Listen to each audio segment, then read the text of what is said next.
Salut, je m'appelle Fanny Ruet et vous écoutez Les gens qui doutent.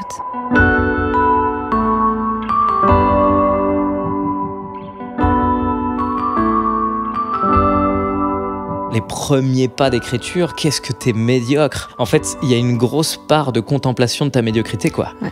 Il y a quand même, t'écris ton truc et tu dis mais c'est impossible que je sois aussi mauvais que ça. Là où je pense qu'aujourd'hui je perds moins de temps qu'avant, c'est qu'en fait ces moments-là ne m'importent plus. C'est-à-dire je sais que j'écris et je sais que c'est de la merde. Je sais très bien que c'est nul, je sais très bien que c'est mauvais. Mais j'écris parce que je sais très bien que c'est un passage obligé pour aller découvrir ce qu'il y a derrière, puis derrière. Et en fait c'est la 10e couche qui nous intéresse.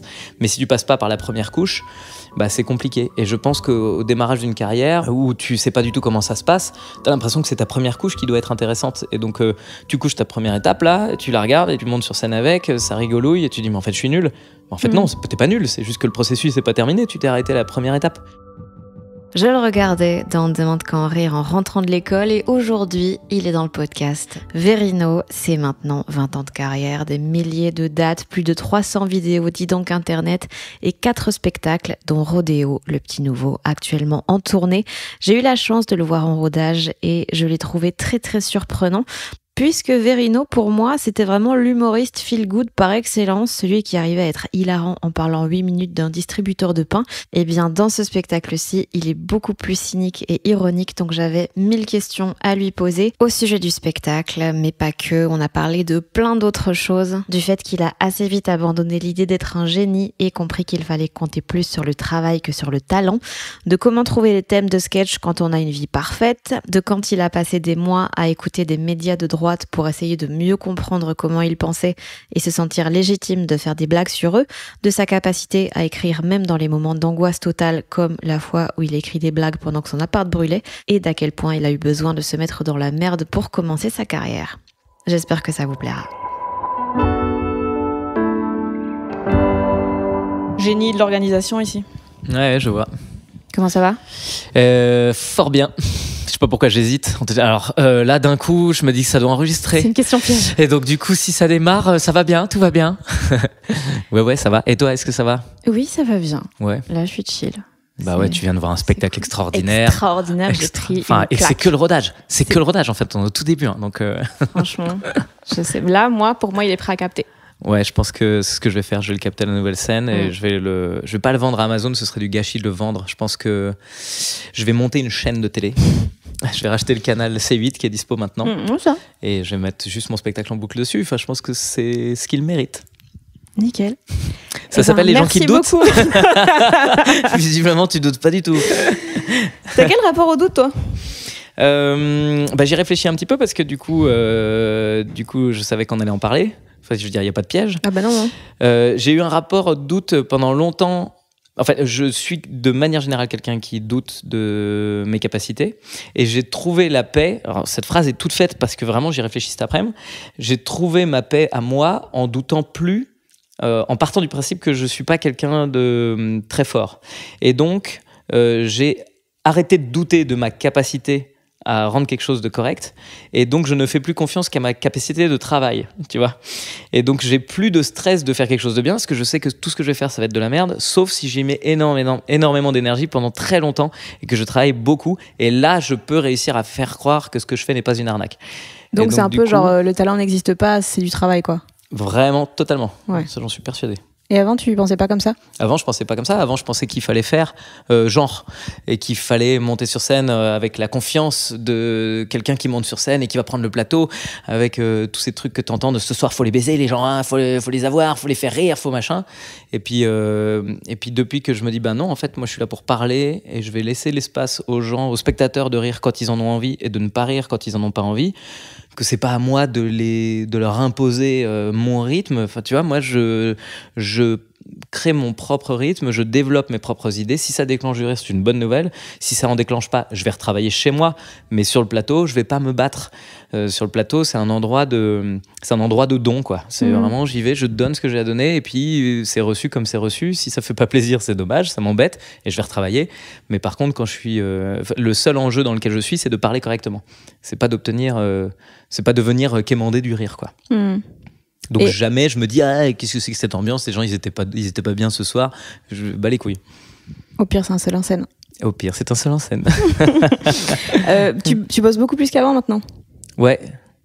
Oui. C'est une affirmation ou c'est... J'ai lu, T'as l'impression j'ai écouté là, plein de podcasts et lu plein de trucs. Donc, Ah, j'ai dit ça? Ouais. Que je travaillais plus qu'avant? Genre, quelqu'un t'a demandé c'est quoi la différence, un peu comment ton processus d'écriture a évolué. T'as dit maintenant je travaille. Ouais, c'est un peu ça. Ouais, bah je te dis, j'ai abandonné l'idée d'être un génie. Bon, je l'ai abandonné assez vite, on va pas se cacher. Mais c'est vrai qu'il y a toujours l'espoir quand tu démarres ce métier. Peut-être un peu moins maintenant parce que moi j'ai démarré en 2007-2008, quoi, tu vois, dans ces eaux-là. Et à ce moment-là, t'avais encore tout le vieux schéma. Il y avait pas de réseau. C'était la télé.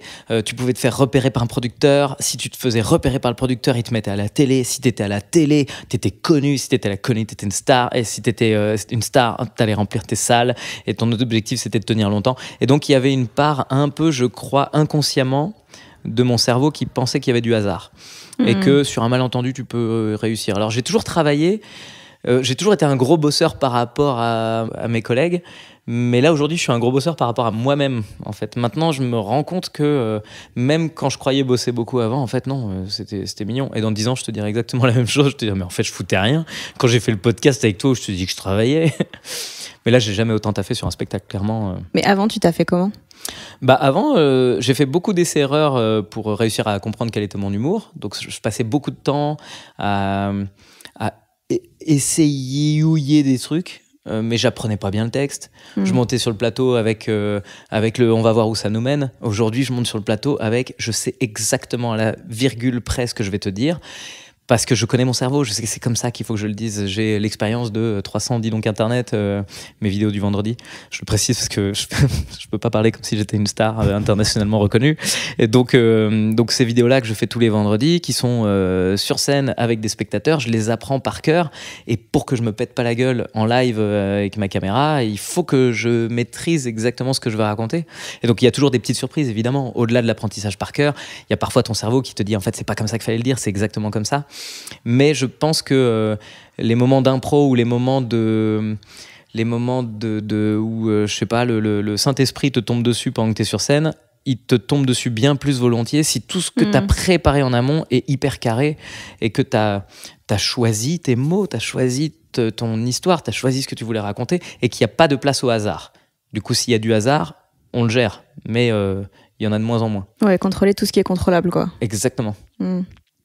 Et pour celui-ci, du coup, c'est comment que tu bosses? Et pour celui-ci, beaucoup de...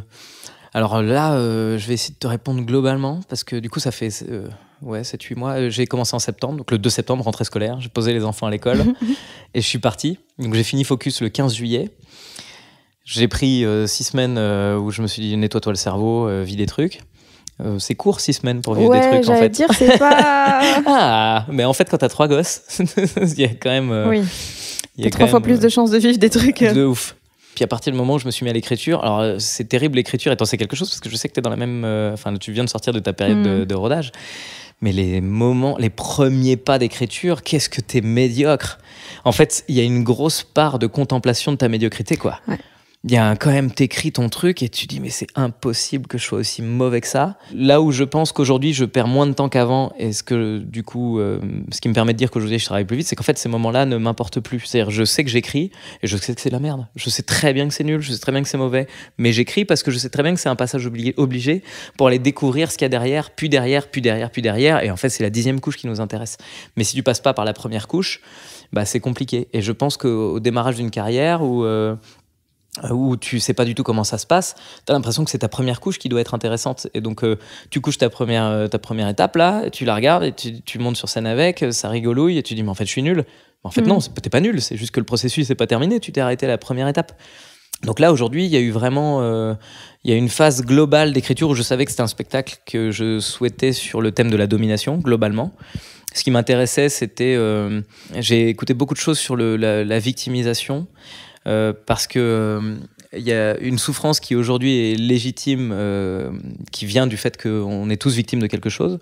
Et je trouvais que parfois c'était intéressant d'aller chercher à quel moment la victime devient le bourreau, à quel moment la victime t'impose de te rendre compte de son problème de victime et que du coup si tu ne l'écoutes pas, tu te retrouves toi en opposition, et puis en fait c'est toi qui fais l'erreur, et puis du coup tu te fais lyncher par la précédente victime qui en fait se retrouve dans la position de bourreau. Et c'est tous ces trucs là sociaux qui m'intéressent, ces moments où tu penses que tu es dans la bonne direction, puis en fait non, tu es dans la mauvaise, tu es autant agressif que tu reproches à l'ancien agresseur de l'être. Et je sais pas si je suis très clair, mais globalement ce qui m'intéresse dans les rapports sociaux, c'est à partir du moment où tu doutes plus, justement, à partir du moment où tu es sûr d'être dans le vrai. Et je pense que c'est là le danger, c'est là que la discussion s'éteint, c'est là que t'empêches ton cerveau de progresser. Et donc j'avais envie d'écrire sur cette thématique globale, comme le précédent spectacle Focus était sur la thématique de la pédagogie, mais que ça s'est pas vu. Et donc Rodéo, c'est pareil, c'est sur la domination, c'est ce qui va me permettre de me raccrocher à des trucs. Et puis très vite, il y a eu la question de la posture par rapport à l'action. Est-ce que tu as envie de représenter quelque chose ou tu as envie d'agir? Est-ce que c'est grave si tu agis correctement mais que les gens le remarquent pas? Bah non, du coup c'est que de l'ego en fait, de vouloir être gentil. Ça sert à rien de vouloir être gentil. Ce qui est intéressant, c'est d'être vraiment gentil. Et après, si les gens ne réalisent pas que t'es gentil, c'est pas très grave si tu l'es vraiment. Donc il y a ça qui s'est rajouté. Et puis au milieu de tout ça, il y a l'écriture, des storytelling, comme l'histoire avec mon fils que j'ai emmené à la messe, comme cette femme que j'ai croisée au supermarché et que j'aimais genrer. Tout ça, c'est des storytelling que j'ai écrits parce que putain, ça m'est arrivé. Je le raconte, c'est marrant et on verra à quoi ça servira. Et puis en fait, ces petites briques, elles ont trouvé une place dans le spectacle à tel moment, puis à tel autre moment. Et puis ça m'a obligé parfois, quand je me disais, tiens, j'ai très envie d'écrire. Quand j'ai écrit tout le storying sur mon père et son coloc, je l'ai vraiment écrit parce que ça me faisait marrer. Et puis petit à petit, je me rends compte que putain, en fait, ça résonne avec l'histoire de la posture. Et puis pareil avec la déconstruction. Putain, la vasectomie. C'est génial à quel point l'ensemble du monde entier me dit que c'est génial que j'ai fait une vasectomie alors que je l'ai fait pour mon confort personnel. Donc ça veut dire que je me retrouve dans une posture qui est positive alors qu'à la base, ma volonté n'était pas d'être justement dans l'action féministe pour le coup. Et donc toutes ces absurdités font que petit à petit ça se croise, ça se recroise, et puis le spectacle, tu sais comment ça se passe, c'est-à-dire que tu as ton idée de base, tu y agglomères un truc, ton truc déséquilibre ton idée de base mais la renforce d'une autre manière, puis du coup le chemin n'est plus le même. En prenant ce chemin de travers, tu te rends compte qu'en fait il y a une autre idée qui était pas loin et qui tout à fait peut illustrer quelque chose que tu n'avais pas prévu de dire à la base. C'est que des accidents. Un spectacle, c'est vraiment que des accidents, et si tu ne vas pas à 100 à l'heure dans le mur, en fait tu n'auras jamais d'accident. C'est très bien, tu vas conduire de manière sécurisée, mais tu vis pas l'aventure de la création. Et je crois que c'est ça qui me réjouit le plus, c'est l'aventure de la création. T'as commencé à écrire le 2 septembre pour du rodage en novembre. J'ai fait mon premier 30-30 le 7 novembre. C'est terrifiant comme timing. Ouais, mais je l'ai pris à l'envers. C'est très court. J'ai regardé, moi j'aime beaucoup le rapport que j'ai avec les gens qui suivent mes vidéos sur Internet, parce que ça crée je sais pas comment dire ça, c'est-à-dire que il y a beaucoup de gens qui voient ça un peu comme du marketing, c'est-à-dire putain c'est tellement malin, t'as réussi à faire des vidéos qui remplissent ta salle, et là où en fait c'est pas du tout ce que je vis moi, c'est pas du marketing. Il s'avère que ça remplit ma salle évidemment, mais en fait c'est pas du tout ce que ça c'est pas du tout c'est pas du tout ce que je vis moi, c'est que je raconte chaque semaine des histoires de mon moment de la semaine, ou de l'actu ou d'un truc, et que je partage avec des gens qui sont des véritables humains, qui du coup suivent les vidéos chaque semaine, parfois en famille, et donc c'est-à-dire que ça réunit des gens, et que ces gens-là, quand je passe dans leur ville, ils sont super contents de venir voir le spectacle, et puis de potentiellement voir le bonus en vidéo. Et en fait, ce que ça crée, c'est pas des gens c'est pas ma salle qui est remplie, c'est des humains qui sont dans le même trip que moi, parce qu'il n'y a pas de mensonge en fait dans ma communication. C'est pas des affiches dans le métro de « Oh putain, ça a l'air cool parce que l'affiche elle est jolie », c'est non, voilà les blagues que je fais.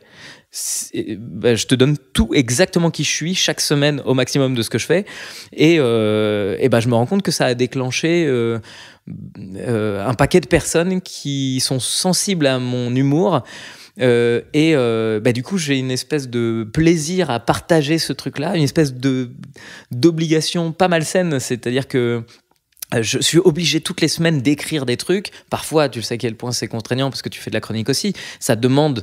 Parfois, il y a des moments où qu'est-ce que je vais raconter demain, bordel de merde.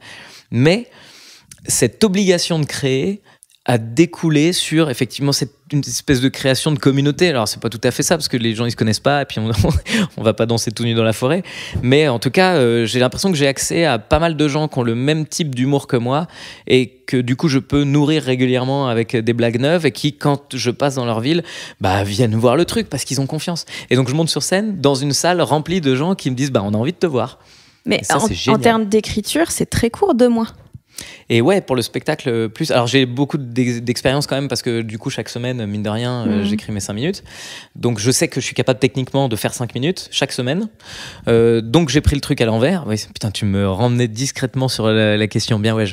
En ne voulant pas disparaître de YouTube trop longtemps parce que j'aime ce rapport que j'ai avec les gens qui me regardent sur Internet, je me suis dit que revenir à partir d'avril, ce serait plutôt malin. Donc, si je veux revenir à partir d'avril, il faudrait que à partir de janvier, j'ai un spectacle qui tienne à peu près la route pour le jouer quelques mois à Paris dans une toute petite salle.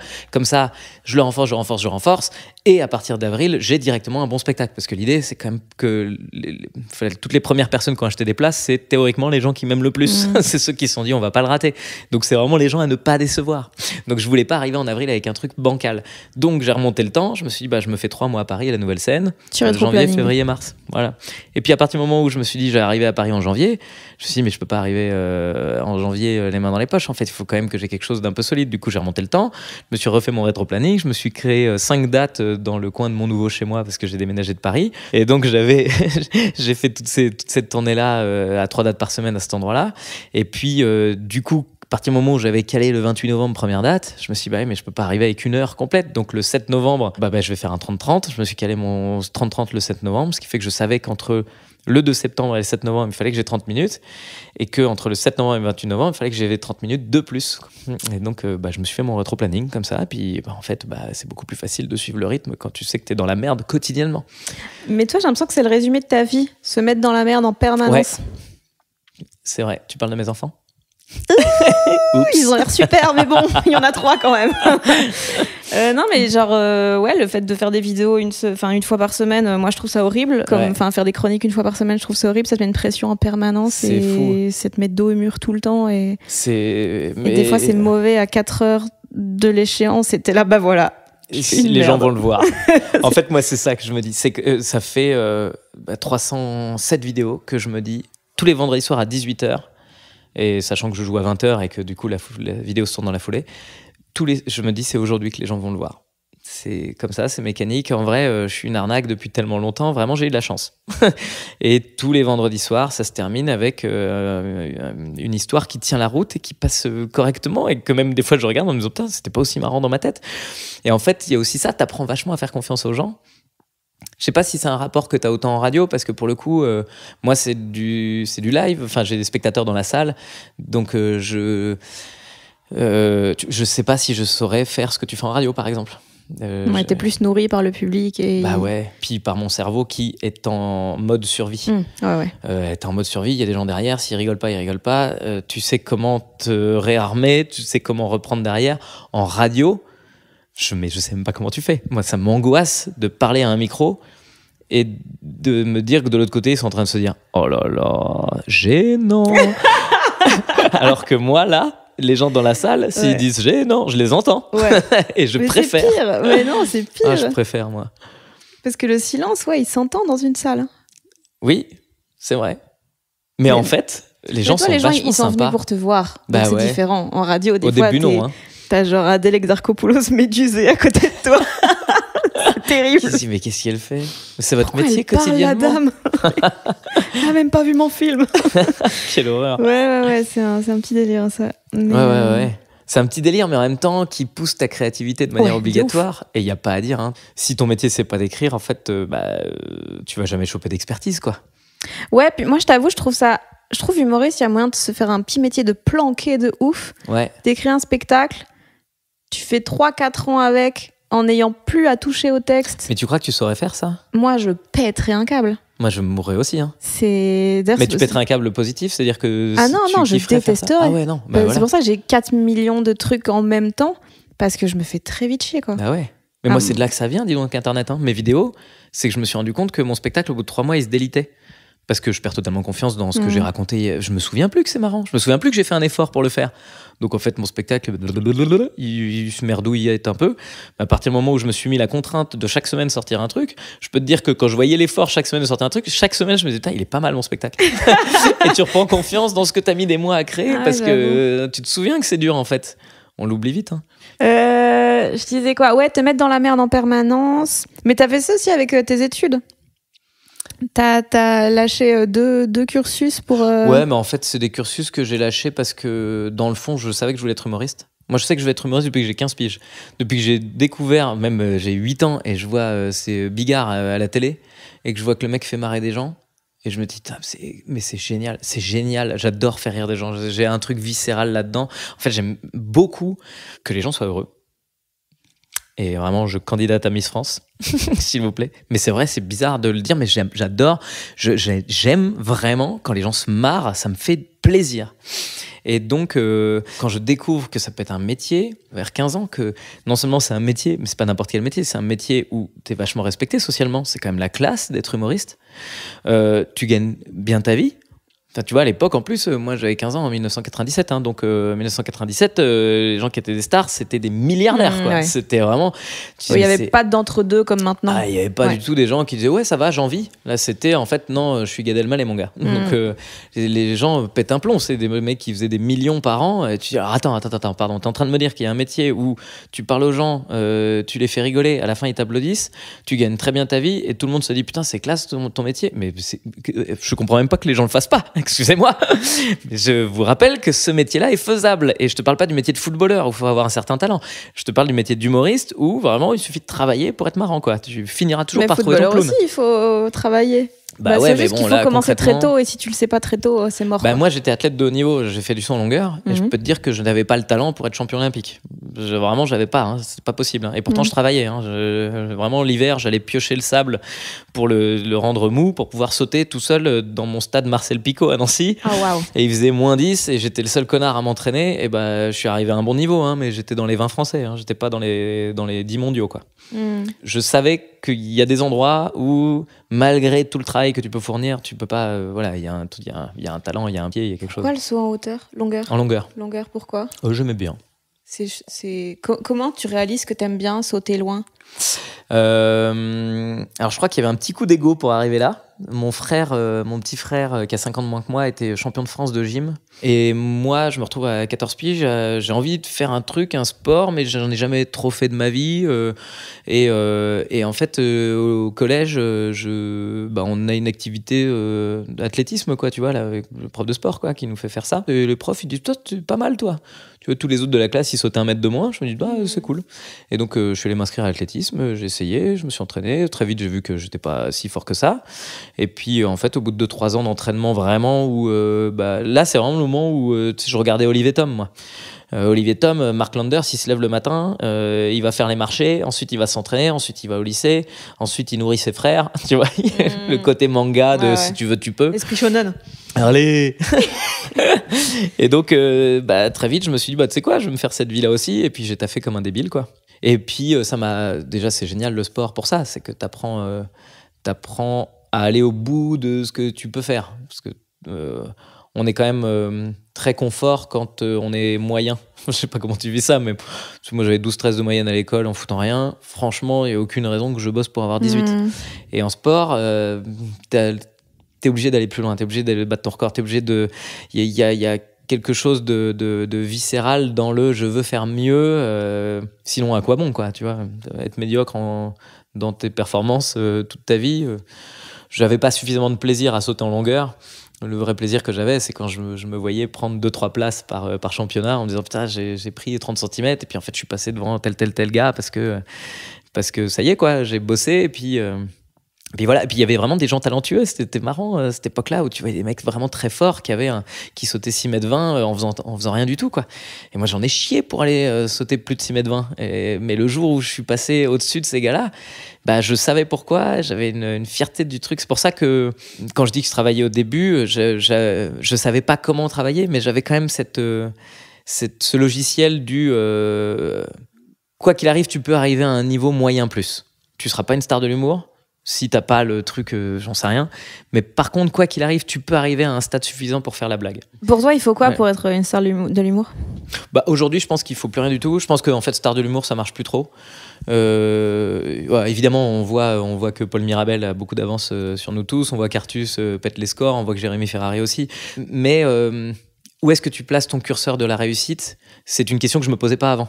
Le curseur de la réussite dans nos métiers, ça peut être du remplissage de salles. Et moi, c'est quelque chose qui m'intéresse pas du tout. Je suis très content de remplir mes salles, mais par contre, c'est pas du tout ma priorité, quoi. C'était vraiment, je suis content de taper dans le mille. C'est-à-dire, quand je sais qu'à Lyon, il y a 6000 personnes qui viennent me voir, bah, je loue 3 fois la bourse du travail. Oui, bah, je l'ai découvert parce que j'ai fait une bourse du travail, elle s'est remplie, j'en ai mis une deuxième en place, elle s'est remplie, j'en ai mis une troisième, elle s'est remplie. Bon, bah, tu vois jusqu'à combien ça va. Mais par contre, j'ai pas envie de faire un zénith. Parce que je sais pas, il y a quelque chose de... J'aime bien que ce soit toujours une bonne surprise, le remplissage. Pour moi, c'est un accident, la réussite. La réussite quantitative, c'est un accident. La réussite artistique, c'est-à-dire faire ce que tu veux faire, réussir à polir ton art comme t'en as envie, ça ne dépend que de toi. Mais ensuite, la réussite de la starification, le machin, tout ça, c'est vraiment... si t'as une recette, je la prends, mais je n'ai jamais vu personne réussir ce truc.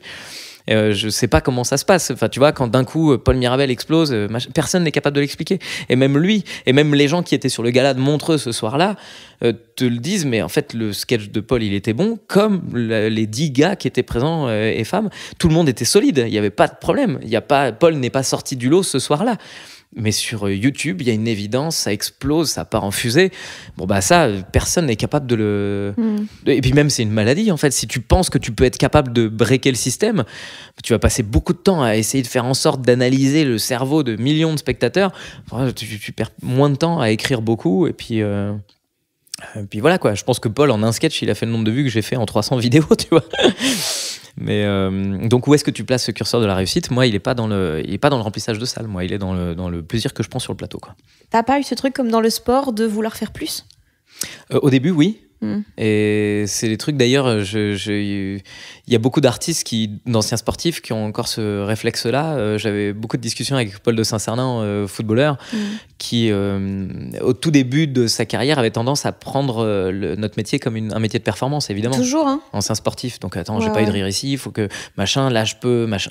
En fait, on a eu vraiment des longues discussions, on a beaucoup échangé à ce niveau-là, parce que j'étais persuadé que c'était ça le truc qui allait le débloquer. Mais on n'est pas là pour la perf, et c'est un enfer, la perf. Et d'ailleurs, je suis ravi d'avoir quitté Paris et puis d'habiter à Angers maintenant, où il y a énormément de stand-up là-bas aussi. Tu peux jouer 4-5 fois par semaine dans des bars où tu as encore ce cerveau libre d'artistes, de jeunes stand-uppers qui démarrent et qui font des trucs, quoi, qui essayent des choses. Là où à Paris, il y a plus le choix, t'as envie d'aller à tel endroit, tu peux pas te planter, tu peux plus faire d'erreur quand tu veux jouer au Paname, parce qu'il faut que tu montres que t'es efficace, et donc tu peux plus prendre de risques, et donc t'arrives au Paname avec ton 10 minutes sûr, la semaine d'après tu reviens avec ton 10 minutes sûr, parce que le jour où tu vas venir avec un 10 minutes moyen, ils vont te dire bah, comment ça se fait que c'est moins bon, et donc du coup ça devient un métier de performance, et moi je suis persuadé qu'on peut être très performant sur 10 minutes, il n'y a aucun problème, n'importe qui peut être performant sur 10 minutes, mais sur 1 heure c'est une autre histoire, et sur une carrière c'est encore une autre histoire, parce que en fait quand on convainc les spectateurs dans la salle, c'est pas sur la performance qu'on a faite ce soir. Moi, je suis persuadé que les gens qui viennent me voir, ils viennent pas me voir parce qu'ils ont bien aimé mes blagues, ils viennent me voir parce qu'ils commencent à me connaître et que ma manière d'aborder les sujets les intéresse. Et donc ça, c'est pas quantifiable. Je suis obligé juste de faire du mieux que je peux pour être le plus proche de ce que je suis, pour montrer ça. Mais par contre, ça sert à rien de compter les rires, de compter les... Enfin, là, on est paumé, quoi. Alors évidemment, techniquement, on est capable d'améliorer des trucs. Tu sais qu'avec 3 syllabes, il va y avoir plus de rire qu'avec 5. Mais c'est que de la technique. Et la technique, pour moi, c'est effectivement c'est de la performance, quoi. Et tu peux avoir un spectacle très rythmé, très technique et très parfait. On est 2000 humoristes aujourd'hui. Franchement, je pense qu'il y en a 500 qui ont un spectacle techniquement impeccable et qui déclenchent des vagues de rire gigantesques. Et je suis persuadé que mon premier spectacle était beaucoup plus efficace que Focus. Mon dernier. Et pourtant, j'ai jamais eu autant de rire dans mon spectacle que dans Focus. Parce que les rires étaient nourris par autre chose. C'est-à-dire que l'efficacité du premier, où c'est la mécanique du ha ha ha ha ha, bah en fait, dans le précédent, et j'espère dans le prochain, ce que tu crées, c'est beaucoup plus viscéral. C'est que je suis en train... C'est pas une blague que je te mets dans le cœur. Mais ouais... C'est ça, c'est je te le fais glisser, ça grossit, ça mûrit. Et puis à un moment, quand je vais choper ton rire, c'est pas ton rire que je vais choper, c'est ton cerveau que je vais faire débugger. C'est un truc de tu sais plus quelle heure il est, tu sais plus où t'es, tu sais plus ce qui se passe. Et là, je te fais voyager. Et notre métier est beaucoup plus puissant quand je viens te foutre une gifle mentale de mais je ne sais pas ce qui s'est passé. Et ça, putain, ça c'est du stand-up. Et c'est beaucoup plus important que la régularité de rire. On parlait en chemin vers ici du fait qu'on n'était pas du genre à avoir des standings. Ouais. Et parce qu'on est des gros losers. Ok, désolé. Et tu disais, moi, je préfère ne pas en avoir parce que ça veut dire que les gens oublient que c'est une performance et pensent que c'est naturel, que c'est juste je leur raconte ma life et tout. Et après, j'ai précisé peut-être que c'est quelque chose que je me raconte pour me rassurer. Ouais. Mais cela dit, il y a beaucoup de choses que je me raconte pour me rassurer et qui, au final, me font vraiment le plus grand bien. Et calcul faisant, je finis par me dire, bah ouais, c'est pas tout à fait faux. Il y a une explication quand même. Il y a des spectacles, effectivement, qui attirent la standing ovation, qui sont de la performance. Je me souviens de mon début de carrière où je faisais des festivals et il y a un mec qui s'appelle Topic qui continue à jouer et qui est hyper drôle. Qui, lui, faisait des sketchs complètement absurdes. Il montait sur des escabeaux avec des skis, puis il descendait l'escabeau en ski. C'était improbable, c'était complètement extraordinaire. C'est horrible pour les assurances. Horrible pour les assurances, lui, effectivement. Et puis horrible va te cogner ça pour aller en festival. Alors là, il me faut un escabeau, une table basse, 2 tabourets, 2 skis, des chaussures en taille 42. Donc évidemment, il venait en bagnole avec tout son matos. Donc déjà, c'est chiant. Ouais. Et puis, mais par contre, dans la salle... Évidemment que moi, tu me vois venir avec mes blagues et que tu vois l'autre qui fait le guignol avec ses skis, bah, y en a un qui a travaillé, c'est celui qui est avec ses skis, quoi. Celui-là, c'est une performance, c'est une vraie performance. Et c'est admirable de voir quelqu'un qui crée une performance sublime. Et moi, je suis pas du tout... Ma performance est qu'elle ne se voit pas. S'il y a une performance. Si jamais je dois chercher une performance, c'est qu'en fait, à la fin du spectacle, t'as l'impression que t'as passé une soirée avec un mec, vraiment, t'as envie que ce soit ton pote. Et donc un mec, t'as envie que ce soit ton pote. Tu t'es jamais levé, t'as jamais fait une standing ovation dans une soirée où il y a un mec très marrant. Ça manque. Ouais, je trouve. Tu te lèves. Bravo Grégoire. C'est extraordinaire. Super date que tu nous racontes là. Et voilà, moi j'aime créer ce truc où la domination aussi, tu vois, on parlait de domination, c'est le sujet que je voulais aborder dans ce spectacle, parce que aussi je trouve que dans le rire, il y a une forme de domination. Comment dire ça, le rire, c'est une prise de pouvoir sur l'autre. C'est te déclencher quelque chose chez toi. C'est pour ça qu'on n'aime pas quand les femmes sont marrantes. C'est pour ça qu'on essaie de vous faire comprendre. Merci. Merci. Enfin, Fanny Rue a compris pourquoi on veut pas de gonzesse. On l'a dit, on l'a pas dit. Mais je pense qu'il y a de ça. Il y a quelque chose où quand un homme... moi, j'adore les femmes marrantes. Ma femme, quand je l'ai rencontrée, le premier truc qui m'a sauté aux yeux, c'est à quel point elle est mortellement drôle, cette meuf. Et donc, à quel point j'ai envie de passer ma vie avec parce qu'elle me fait rire, parce que j'ai pas de problème de domination. J'ai pas du tout peur. J'ai pas l'impression que tu me domines parce que t'as obtenu mon rire. Mais je pense que quelque part dans notre cerveau, il y a quelque chose où... en fait... Je sais que c'est très intime de donner mon rire. Pour moi, c'est la même chose qu'un rapport charnel avec quelqu'un. Si tu me fais rire, je t'offre mon rire, je te le donne. Ça veut dire que je t'ai ouvert mon cœur. Je t'ai fait confiance et donc je donne pas mon rire à n'importe qui. Moi, j'ai besoin de t'apprécier, de t'aimer, quoi. Tu fais jamais de rire poli ? Et non, je crois pas. C'est vrai que dans le métro, là, il y avait des jeunes filles qui nous parlaient et t'étais très poli, mais t'as pas ri. Poliment, alors que moi je le fais de ouf. Ah, c'est vrai. Parce que je suis là, allez, ok, d'accord. Ah ouais, alors que moi je discute à mort, moi j'adore discuter avec les gens, c'est vrai. Mais il y a même un moment, je crois qu'elle voulait se barrer et que je continuais à discuter. Hein. Je suis très gênant. Hier, il y a deux femmes qui m'ont attendu à la fin du spectacle et j'ai discuté pendant une demi-heure. Et à un moment, j'aurais dit, je suis désolé, peut-être que vous devez partir. Elle me dit, oui, c'est vrai. Et c'est vraiment exactement ma life. Moi j'aime beaucoup discuter, je bavarde. Et puis résultat, parfois les gens ils n'ont pas envie de discuter tant que ça. Hein. Ils ont envie de prendre une photo et de s'en aller. Qu'est-ce qui t'anime dans le fait de parler avec les autres ? Moi, c'est un truc que je découvre, la curiosité, en ce moment. Parce que j'ai toujours vu les gens en 2 dimensions, à me dire, ils sont pas intéressants, nanana, mais parce que j'avais jamais posé de questions. Ah. Et maintenant, je suis en mode, vas-y, creuse juste 1 seconde, et puis je suis là, what the fuck ? Ah ouais. Dans les humains, tu veux dire moi, j'adore j'adore vraiment les gens. Putain, encore Miss France, hein, mais vraiment j'adore parce que je crois que je suis un peu empathique et que j'aime bien vivre par proximité ton cerveau. ton cerveau m'intéresse. C'est pour ça qu'on parlait de la performance tout à l'heure. Les humoristes sur scène qui me touchent le plus, c'est ceux qui m'offrent réellement qui ils sont. Les humoristes qui jouent le stand-upper, il y en a certains qui ont tout à fait les codes du stand-upper. Hein. C'est vraiment, ils ont tout le truc. Et si tu connais pas un peu, si tu n'as pas l'habitude de voir des spectacles, tu te fais prendre au jeu mais putain, en vrai, tu le sens quand le mec sur scène, il fait semblant. Et moi, je veux pas que tu fasses semblant. Je te donnerai tout ce que je suis si tu me donnes tout ce que t'es. Et je crois qu'il y a un côté un peu comme ça avec les humains. J'ai envie qu'ils se sentent libres de me raconter ce qu'ils vivent en fait, quelles sont leurs émotions. J'adore, je suis un vampire en vrai, j'aspire les émotions des gens, mais j'adore les émotions des gens. J'adore voir les gens heureux, j'adore quelqu'un qui me partage son bonheur sur un truc, mais putain, moi je suis ta meilleure copine quoi. Et comment tu gères les gens tristes ? En fait souvent je suis plus triste qu'à la fin. Oh. Je suis le mec à la fin, tu vas discuter avec Verino, c'est la fin, c'est lui qui pleure. Et enfin, je dis ça, non, c'est pas tout à fait vrai parce que j'ai aussi un truc, je suis très Toltec, moi. Donc, tu vois les 4 accords Toltec ? Ouais. Et c'est. Enfin, je connais, ne prends pas tout personnellement. Ouais, fais toujours de ton mieux, c'est jamais de ta faute et envoie les gens se faire foutre. Je les connais pas bien. J'ai un peu bugué au 3e, j'étais là, je suis pas certaine, mais tu connais mieux que moi. Non, il y a fais toujours de ton mieux, ne prends pas les choses personnellement. Putain, il m'en manque 2 sur les 4, c'est ridicule. Ouais, que ta parole soit impeccable. Internet. Donc ne dis pas du mal gratuitement des gens. Être gentil quoi. Ouais, c'est ça. Mais pas que, c'est aussi prendre conscience de la portée de ta parole. C'est-à-dire que si demain j'ai envie de te dire que machin c'est un connard, c'est bien de douter du fait que toi tu penses que c'est un connard, mais ça veut pas dire que ça l'est. Donc donne pas non plus trop d'importance à ta propre parole. De manière générale, sois pas négatif, pas positif.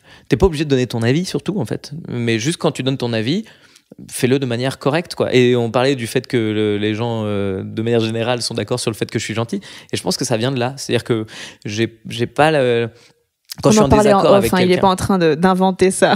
Oui, on en parlait. On en parlait. Dis-le, s'il te plaît. T'as dit que j'étais gentil. T'as dit que j'étais gentil.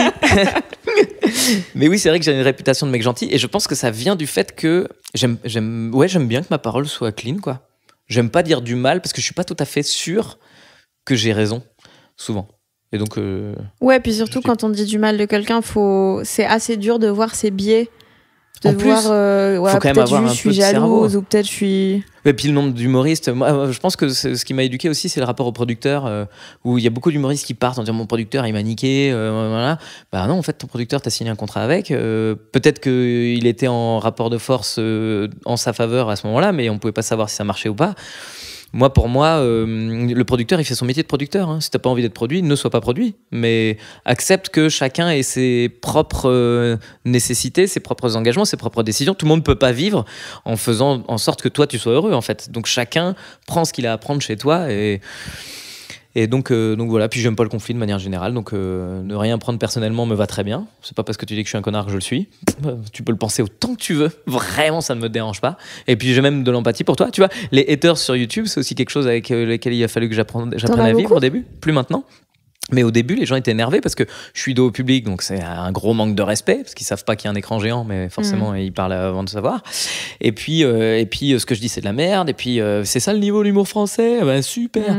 Et je suis pas en désaccord avec eux. En plus, moi je revendique pas d'être un bon humoriste, mais je revendique de faire ce que je peux. Je fais de mon mieux. Ah fais de ton mieux, c'est bien ça. Je crois que ça doit être c'est le 4e accord. Non, fais de ton mieux, ni plus ni moins. Tu l'as dit. Ouais. Ah, j'ai déjà dit. Putain, sa mère.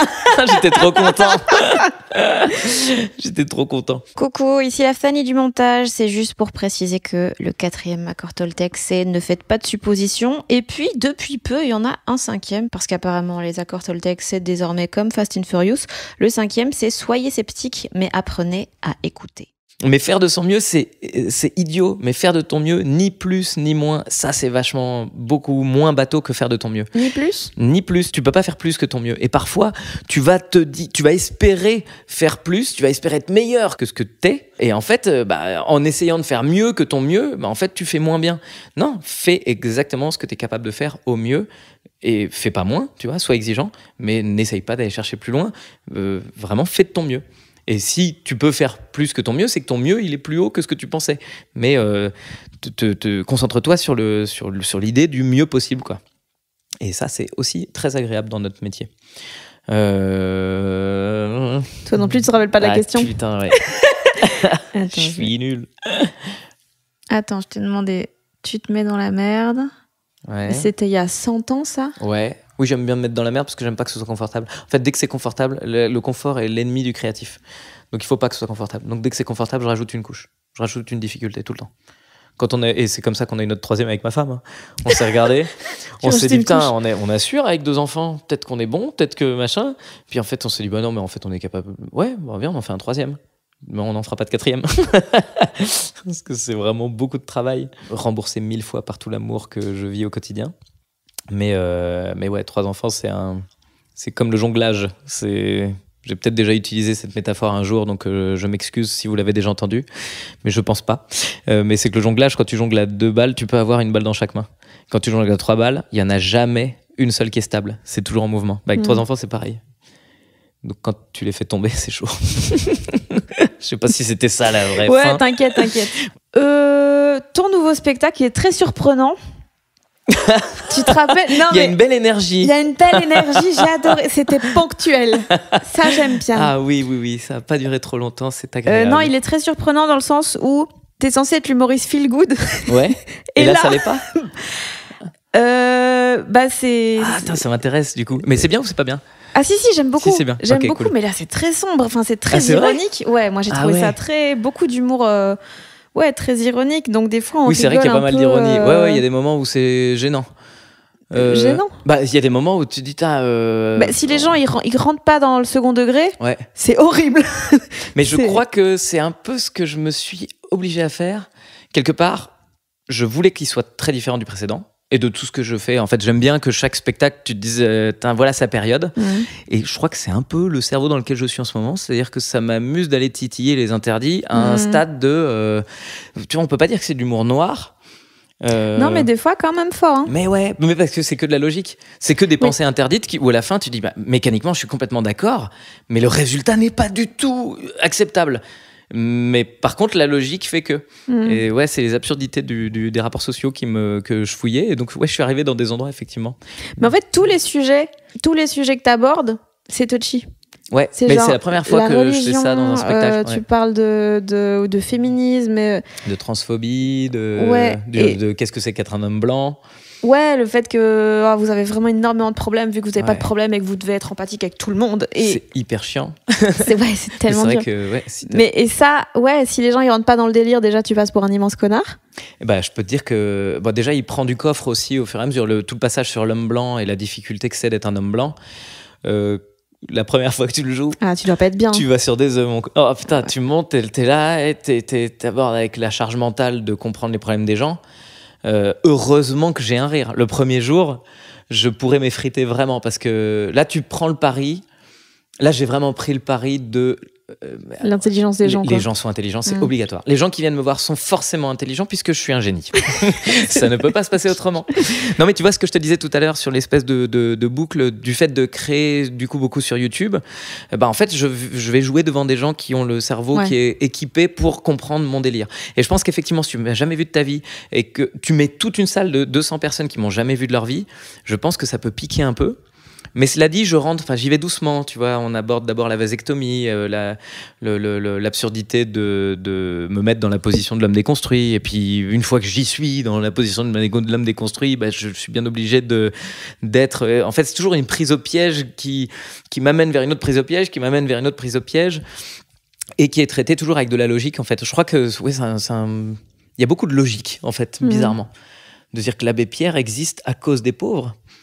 Parce que s'il n'y avait pas de pauvres, l'abbé Pierre n'aurait pas eu raison d'exister. Donc c'est de la faute des pauvres s'il y a des viols. Putain, la logique est implacable, mais complètement débile. Mais du coup, si tu me prends que les trucs les uns après les autres, comment tu peux me dire non? Mais en fait, j'ai l'impression que c'est un spin-off des Juifs font péter dans Focus. Salut, c'est encore moi. Alors pour ceux qui n'ont pas le contexte, c'est un sketch de son spectacle Focus qui est dispo sur Prime, où il utilise là aussi la logique pour arriver à cette conclusion totalement chelou, les Juifs font péter. Voilà, dit comme ça, ouais, ça sonne bizarre. Hein. C'est vrai. Tu vois, faire une logique Ça m'a complètement- énervé, ça. Les juifs qui font péter, tout le monde l'a pas eu. Ah ouais? Putain, j'ai eu une critique sur France Inter, ça m'a énervé. Attends, Masque et la plume, là? Ouais. Ah oui, j'ai lu ça. Putain, qu'est-ce que ça m'a énervé. Ça m'a énervé, quoi. Ouais. C'est-à-dire que dans la même chronique, ils ont été capables de dire, en fait, il s'investit pas beaucoup sur certains sujets où il les effleure. Et donc, un humoriste, c'est là pour gratter un peu. Et dans la même, ils sont capables de dire, mais les juifs, ça fait péter, c'est... Enfin, ils disent pas ça. Ils disent, il y a une blague sur les juifs et on se demande si elle est pas antisémite. Bah, excuse-moi, pardon, mais dans le même truc, t'es capable de me dire que je vais pas là où c'est interdit. Et quand je vais là où c'est interdit et que je le fais, je crois... En tout cas, avec le cerveau suffisamment de bonne volonté et avec suffisamment... Enfin, pardon, la blague, c'est les juifs, ça fait péter. Donc non, non. Mais si- tu peux pas critiquer ça ou tu ne ça peux n'a pas de dire, sens. il y a peut-être un doute. On n'est pas sûr. Peut-être que lui, il pense vraiment que les juifs font péter. Et donc, dans ce cas-là, c'est problématique. Putain, enfin, tu vois. Mais l'injustice dans ce moment-là, c'est que c'est une critique chronique. C'est-à-dire que c'est quelqu'un qui dit ça. Moi, je suis pas là pour me défendre. Et donc, tu as juste quelqu'un sur une radio qui dit on n'est pas sûr que ce soit pas. Alors, pardon, mais sur ce sujet-là, j'aimerais bien que tu parles seulement si tu es sûr. Si tu es sûr que c'est antisémite, dis-le. Si t'es pas sûr que c'est pas antisémite, je t'en supplie, laisse au moins le doute planer, parce que... Oui, parce que les gens, ils ont pas la blague dans l'émission, donc c'est... Évidemment, quoi. Ils ont juste quelqu'un de sachant, tu vois, quelqu'un d'intelligent, puisque c'est une chroniqueuse de France Inter, donc dans laquelle on peut donner son immense confiance et son entière responsabilisation de son propre avis, puisque c'est quelqu'un qui sait, qui fait ce métier-là. Et donc, qui en arrive à cette conclusion. En fait, moi, ça m'a déçu. Je vais te dire, cette critique-là, elle m'a déçu, parce que je me suis dit, mais en fait... je donne beaucoup de crédit à des gens qui donnent leur avis sur mes spectacles. Et parfois, on comprend qu'il y a des gens que ça touche pas et c'est pas très grave, mais c'est toujours important. C'est-à-dire que j'ai pas envie d'être maladroit dans les sujets que je traite. Comme tu le dis, en plus, là, sur Rodéo, j'aborde vraiment des sujets qui sont très touchy. J'ai pas du tout envie que des gens se sentent blessés par ça. J'ai envie qu'ils puissent comprendre que d'autres personnes soient mal à l'aise sur certains de ces sujets pour telle ou telle raison. Ça m'intéresse, moi, c'est créer le lien entre les deux. Et plutôt que de monter sur scène en disant « y en a marre, on peut plus faire de blagues sur les juifs », dire bah si on peut faire des blagues sur les juifs, c'est tout à fait possible de faire des blagues sur les juifs, il faut juste qu'elles soient pas antisémites. C'est le seul truc. Ce qui est interdit, c'est pas les blagues sur les juifs, c'est les blagues antisémites. Et en fait, on a décalé ce truc et c'est ce qui fait qu'on se retrouve avec des mecs qui disent on peut plus rien dire. Mais bien sûr qu'on peut tout dire. On n'a juste pas le droit d'être raciste, on n'a pas le droit d'être antisémite, on n'a pas le droit de tous ces trucs-là qui sont hors de propos. Mais par contre, par pitié, continuons à rire de tous les sujets, parce que sinon, on se les interdit juste parce que c'est le sujet. Mais ça s'appelle une dictature, les amis. Et comment tu sais que c'est pas maladroit? Je réfléchis beaucoup. Vraiment, je creuse mon sujet moi et quand je suis persuadé que ça n'est pas maladroit, je le joue. Et une fois que je le joue, je vois comment il est reçu. Et ensuite, je fais mes statistiques. Je sais que par exemple, il y a des endroits où ça rit pas. Je me dis bon bah là, visiblement, il y a quelque chose. Je demande aux gens dans la salle. Tu vois, quand je fais un truc où je passe à côté, je dis qu'est-ce que j'ai raté là, et ça s'ouvre en discussion. Surtout pendant le rodage, ça peut être tout à fait possible. C'est pas quelque chose qui m'effraie. J'ai tellement envie que l'humour que je propose ne soit pas quelque chose de clivant, mais au contraire quelque chose qui réunit. J'ai tellement envie que ce soit pas quelque chose de dominant où moi je viens t'expliquer qu'en fait on a le droit de rire de ça. Je veux te convaincre. Je veux t'amener à être d'accord avec l'idée que je défends. Et donc il y a je crois, beaucoup de diplomatie dans ma manière de traiter mes sujets. Et si malgré ma diplomatie, à la fin, tu vas me dire que t'es choqué, évidemment, je le remets en question. Maintenant, si y a deux personnes, et en l'occurrence c'est le cas, sur les juifs ça fait péter, j'ai reçu 2 mails et j'ai eu cette critique de France Inter, et on a eu 219 000 spectateurs qui sont venus voir le spectacle. Sur les 219 000 spectateurs, il n'y en a pas un qui a quitté la salle à ce moment-là, et le spectacle a été diffusé sur Amazon. Voilà, j'ai eu 3 retours. Bon bah ces 3 retours-là, je me dis que, comment dire ça, peut-être que c'est pas le bon moment pour entendre la blague. Peut-être qu'ils ont vécu d'autres choses. Je suis pas responsable de ce qu'ils ont vécu. Peut-être qu'ils sont très sensibles sur ce sujet-là et je l'entends et j'ai pas envie de leur faire de mal. Mais de la même manière que j'ai très envie de convaincre les gens, j'ai aussi très envie de convaincre les gens qu'il faut pas revenir me voir quand ils m'aiment pas.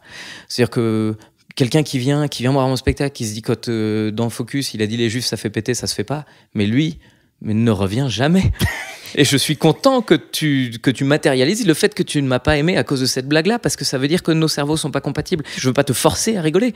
Je veux que tu rigoles si tu te sens en liberté avec moi. Si tu te sens pas en liberté avec moi, mais je t'en prie, mais il y a 2000 humoristes, on les disait tout à l'heure, va voir mes collègues. Et il y en a plein, tellement que forcément, il y en a un qui va te correspondre à 100%. Continue ta recherche. C'est pas moi le bon. Bah, je te souhaite que du bonheur, moi en plus. Je m'en fous que tu vois, j'ai pas envie de t'obliger à venir voir mes spectacles et que tu te tapes mes vannes de merde que toi tu considères de merde. Moi je fais du mieux que je peux. Si je tape à côté, je suis désolé, et si je peux améliorer, j'améliore. Mais la parole d'une personne qui vient me dire c'est inadmissible, j'y accorde autant de crédibilité que ma propre pensée qui me dit non, c'est pas inadmissible. Et comme je doute, bah, je doute aussi de l'autre. Et je ne crois pas non plus les gens qui me disent c'est génialissime. Je crois autant pas les gens qui me disent t'es un génie que les gens qui me disent t'es qu'une merde. Et donc du coup, bah, en fait, je fais. Et puis prends ou ne prends pas. Mais j'ai pas envie de te plaire. J'ai envie que si je peux te plaire, je te plaise beaucoup. Ouais, vraiment, tu mets un plateau et les gens ils prennent pas, et t'as envie que ce soit délicieux. Tu mets le meilleur truc possible sur le plateau. Exactement. Mais, ouais. Et puis si tu goûtes et que t'aimes pas, désolé. Laisse Petite la place à quelqu'un d'autre. cracher. Ouais. Et puis laisse la place à quelqu'un d'autre qui goûtera et qui aimera bien. Ouais. Mais on est tellement dans ce monde où aujourd'hui il faut tout à fait convaincre ou tout à fait décevoir. Moi je crois qu'il y a un peu de nuance là-dedans. Hein. T'as pas peur que le fait de mettre de la nuance, ça t'apporte des ennuis à un moment parce que les gens sont pas toujours prêts à les recevoir? Je crois que j'ai pas compris ta question. C'est pas une époque où la nuance est toujours très bien acceptée? Ouais. Et t'as pas peur que un jour ça te mette dans des soucis si justement quelqu'un va tronquer un truc que t'as dit ou... Bah en fait non, et c'est là que ma carrière est merveilleuse. J'ai vraiment pas peur de ça parce qu'en fait j'ai un endroit où je peux prendre la parole et personne peut me l'interdire. Donc moi si demain effectivement ce truc de France Inter c'était parti en mode un article de Mediapart qui dit mais c'est vrai qu'on l'a déjà vu discuter avec un juif, il le regardait pas tout à fait dans les yeux, et qu'ensuite il y avait un article sur Marianne qui disait alors c'est vrai que voilà, il respecte certains juifs, mais souvent les Français juifs, il a un problème avec, et puis d'un coup ça part en fusée. Bah en vrai, j'ai ma tribune quoi. Et la semaine d'après, je suis sur internet avec mes spectateurs à dire il semblerait que je sois devenu antisémite très très vite, j'ai pas fait exprès, je me rends pas compte, voilà le contexte, voilà le truc. En fait, moi je crois que je touche personne par hasard. J'ai pas quand t'es toi sur France Inter, tu fais ta chronique, je sais pas combien il y a de millions d'auditeurs, 2 millions. Ouais. Bah sur 2 millions, il y en a peu qui écoutent pour moi. Ben ouais, mais j'espère que tu vas les convaincre, les 2 millions. Ouais. Mais grosso modo, il y en a peut-être 1 million qui va vraiment écouter ta chronique. Le reste, il est en taxi, il fait un truc au passage. Sur le million qui écoute ta chronique, il y en a 200 000 qui se disent ah, c'est Fanny Huret, je l'aime bien. Ensuite, il y en a 150 000 qui se disent ah, c'est Fanny Huret. Parce qu'ils te connaissent pas tout à fait. Ensuite, il y en a qui vont aimer 2 blagues, qui vont oublier ton nom. Et en fait, à la fin, t'as peut-être 50 000 personnes qui vont retenir, et peut-être... Ouais, 50 000, c'est beaucoup. Hein. Et c'est énorme. Ouais. Mais peut-être du coup devenir un peu, te suivre, tu vois, et se dire, bah tiens, je vais aller jeter un coup d'œil sur Instagram, tout ça. Donc il y a énormément de casse. Moi, sur Internet, la casse, elle se voit immédiatement. C'est-à-dire que quand mes vidéos, elles font, je sais pas, je dois faire 150 000 vues de moyenne sur mes vidéos, bah c'est 150 000 vraies personnes, quoi. J'ai pas le 150 000 jusqu'à 2 millions que je peux décevoir et qui sont très énervés et qui me détestent. En fait, les 150 000, c'est que des gens qui sont dans mon truc, qui comprennent et à qui je peux parler sans avoir peur. Donc j'ai pas du tout peur que ce soit mal interprété parce que je suis persuadé que si c'est mal interprété, il y a un peu de mauvaise foi dedans. Parce que je suis de bonne foi, je suis gentil. C'est-à-dire que si tu me dis demain que je suis transphobe avec ce que je raconte, je suis tout à fait prêt à l'entendre, je suis tout à fait prêt à m'excuser, je suis tout à fait prêt à pas vouloir te déranger, je suis tout à fait prêt à faire des erreurs. En fait, vraiment, j'assume tout à fait de faire de mon mieux, mais du coup de peut-être faire des erreurs. Et ça m'est arrivé, j'ai déjà parlé de transphobie dans mes trucs sur Internet, en n'étant pas assez éduqué. Et en fait, je me suis pris des shitstorms pendant 2 heures parce que le problème, c'est que comme je suis pas une star, bah en fait, ça prend pas du tout. Les gens il y a pas de buzz. Il y a juste c'est pas bien ce que tu fais. Puis en fait, il y a 70, 80, 100 transgenres qui sont très énervés, qui ont très envie de me dire que bah, c'est pas bien, que j'ai mes genres, que machin. Et ben en fait, moi, mon action elle est très simple, hein, c'est de dire, ah bah, il semblerait que j'ai fait une erreur, je m'en excuse, mais c'est pas je m'en excuse genre excusez-moi, arrêtez de me taper. C'est vraiment, mais dites-moi. quelles sont mes erreurs, que je progresse, que je les fasse plus à l'avenir. Ça me dérange pas de faire des erreurs, ça me dérange pas que les gens fassent des erreurs. Ce qui me dérange, c'est quand ils font des erreurs et qu'ils progressent pas derrière. Là, je me dis, en fait, il y a un problème, ça te sert pas. Mais moi, je suis pour faire des erreurs, je passe ma vie à faire des erreurs. On fait des rodages, pourquoi ? Parce qu'on fait des erreurs dans notre écriture. On arrive avec notre truc, c'est notre vieille bouse qu'on a bien préparée, on la montre aux gens, et en fait, on s'est planté tout le long. On a fait que de la merde. Bon, c'est pas grave, on va le rebosser, quoi. Moi, je trouve que justement, on est dans ce monde où aujourd'hui on n'a plus le droit de faire des erreurs, il faut être impeccable surtout. Si tu t'es planté il y a 15 ans, putain, Merwan Ben Lazar, il y a 15 ans qui fait une vanne sur Twitter et puis qui se fait prendre son truc aujourd'hui. Surtout que c'était une vanne qui a été totalement sortie de son contexte, quoi. Absolument. Ouais. Mais nous, on le connaît, Merwan, donc on sait qu'il n'y a pas de doute à cet endroit-là et il a géré ce truc tellement bien. Mais du coup, la mauvaise foi autour de ce truc fait que ça explose. Et je pense que c'est temporaire. Je pense que c'est un moment où on a très envie de faire tomber des têtes, on a très envie de trouver des coupables, on a très envie d'expliquer quels sont les gens qui font des erreurs. Et donc, quand tu fais partie de ces gens-là, tu te fais... mais déjà rien que ça, il y a des gens qui pourraient te dire, te reprocher de dire ça, quoi. Ah ouais ? Bah ouais, j'ai l'impression, ce truc de tu vois, comme si c'était un plaisir de faire tomber des têtes. J'ai l'impression qu'il y a un truc vicieux actuellement de... Ah, moi j'en suis persuadé. On aime trop se sentir bien et donc que les autres tombent de leur piédestal. Comment t'expliquer que je suis gentil en ne t'expliquant pas que lui il est méchant ? Enfin, c'est la meilleure solution. Vraiment, je te montre à quel point je pense correctement, puisque lui, il est vraiment très raciste. Franchement, je suis pas sûr qu'il y ait autant d'antisémites que de gens accusés d'antisémitisme. Hein. J'ai pas l'impression que ce soit autant le cas. Je pense qu'il y a des gens qui sont certainement antisémites. Je pense qu'il y a une grande partie de gens qui n'ont même pas conscience de la portée antisémite de ce qu'ils racontent. Et pour moi, ces gens-là, ils ont des actions antisémites, mais ça ne fait pas d'eux des personnes mauvaises dans le fond. C'est des personnes à éduquer. Est-ce qu'on peut éduquer les gens ? Tu vois ? Ouais, mais là, de nouveau, on pourrait te dire, c'est pas à nous d'éduquer les gens, c'est à eux de chercher. Ouais, super. Mais en même temps, qu'est-ce que tu fais ? Tu t'es assis dans ton canapé à attendre que le monde change pour qu'il te corresponde ? Ou alors, tu mets ta petite pierre, quoi. Moi, c'est ce que je me dis. Je mets ma petite pierre à l'édifice, quoi. J'essaie de faire progresser les mentalités dans les idées qui me semblent justes. Puis même les idées qui me semblent justes, ça se trouve, elles sont pas justes. Enfin, tu vois, il y a quand même des ironies totales qui sont passionnantes. On oublie parfois que on est le résultat d'une histoire. L'exemple de la pilule. Je fais ma vasectomie parce que ma femme supporte pas la pilule et parce que j'en ai marre qu'elle porte cette charge mentale. Dans le fond, c'est vraiment ça. Le confort que m'apporte ça, c'est de plus voir ma femme au quotidien se bourrer de médoc. Et donc je me renseigne sur la pilule, ça m'énerve de voir que dedans il y a des tas de produits chimiques qui sont dégueulasses. Mon premier réflexe, c'est de me dire putain, les labos pharmaceutiques, donc ils ont depuis 50 ans foutu des trucs chimiques dans le corps des femmes, des trucs qui éteignent la libido, qui éteignent le désir, pour qu'ensuite derrière des mecs sur scène fassent des blagues de putain, ma femme elle a jamais envie de baiser. Mais ta femme, quand elle prend pas sa pilule, elle va bien. Ta femme, quand elle est pas déréglée hormonalement, elle est heureuse, épanouie et elle a un appétit sexuel égal au tien. Il y a pas de doute là-dessus, tout va bien. Et donc je me dis mais quelle injustice ce truc qu'on a fait aux femmes. Et puis je remonte, je redéconstruis mon histoire, je réfléchis, puis je me rends compte qu'en fait, c'est pas du tout méchant à la base. C'est une formidable opportunité pour les femmes de maîtriser leur corps qu'on leur a offerte à l'époque. Donc aujourd'hui, on y voit une espèce de méchanceté, de contrôle sur le corps féminin. Mais d'abord, il y a 60 ans, quand on l'a créé, ce truc-là, c'était, ça y est, les femmes vont plus être esclaves de leur grossesse. Donc c'était un truc ultra féministe qui petit à petit s'est transformé dans l'inconscient collectif comme quelque chose d'anti-féministe. Et donc Monsanto, c'est pareil. Monsanto aujourd'hui, c'est évidemment le plus gros monstre de la planète qui fait de la merde avec à nous faire manger des trucs indigestes. Mais quand ça a été créé, ce truc, l'objectif c'était de pouvoir nourrir les 8 milliards de personnes qui auraient bientôt sur cette planète. Donc c'était pas forcément de la mauvaise volonté. Évidemment, au milieu, il y a des gens qui se font de l'argent, il y a forcément des gens qui pensent négativement. Je suis pas débile, mais je veux dire que... Mais comme l'exemple que tu prends dans le spectacle de Barclays. Edouard Bernays, ouais. qui bossait chez Lucky Strike et qui a lancé ce truc de les femmes aussi peuvent fumer parce que féministe. Pour ceux qui n'ont jamais entendu cette histoire, et c'était mon cas avant de voir le spectacle de Verino, en 1928, Edouard Bernays travaille à la pub de Lucky Strike et il a une idée terrible mais brillante. Vu qu'à l'époque c'était très mal vu pour les femmes de fumer, il a organisé une sorte de marche féministe à New York où plein de femmes avaient une cigarette en main et appelaient ça des torches de la liberté. Et ça servait à revendiquer leur droit à faire ce qu'elles veulent.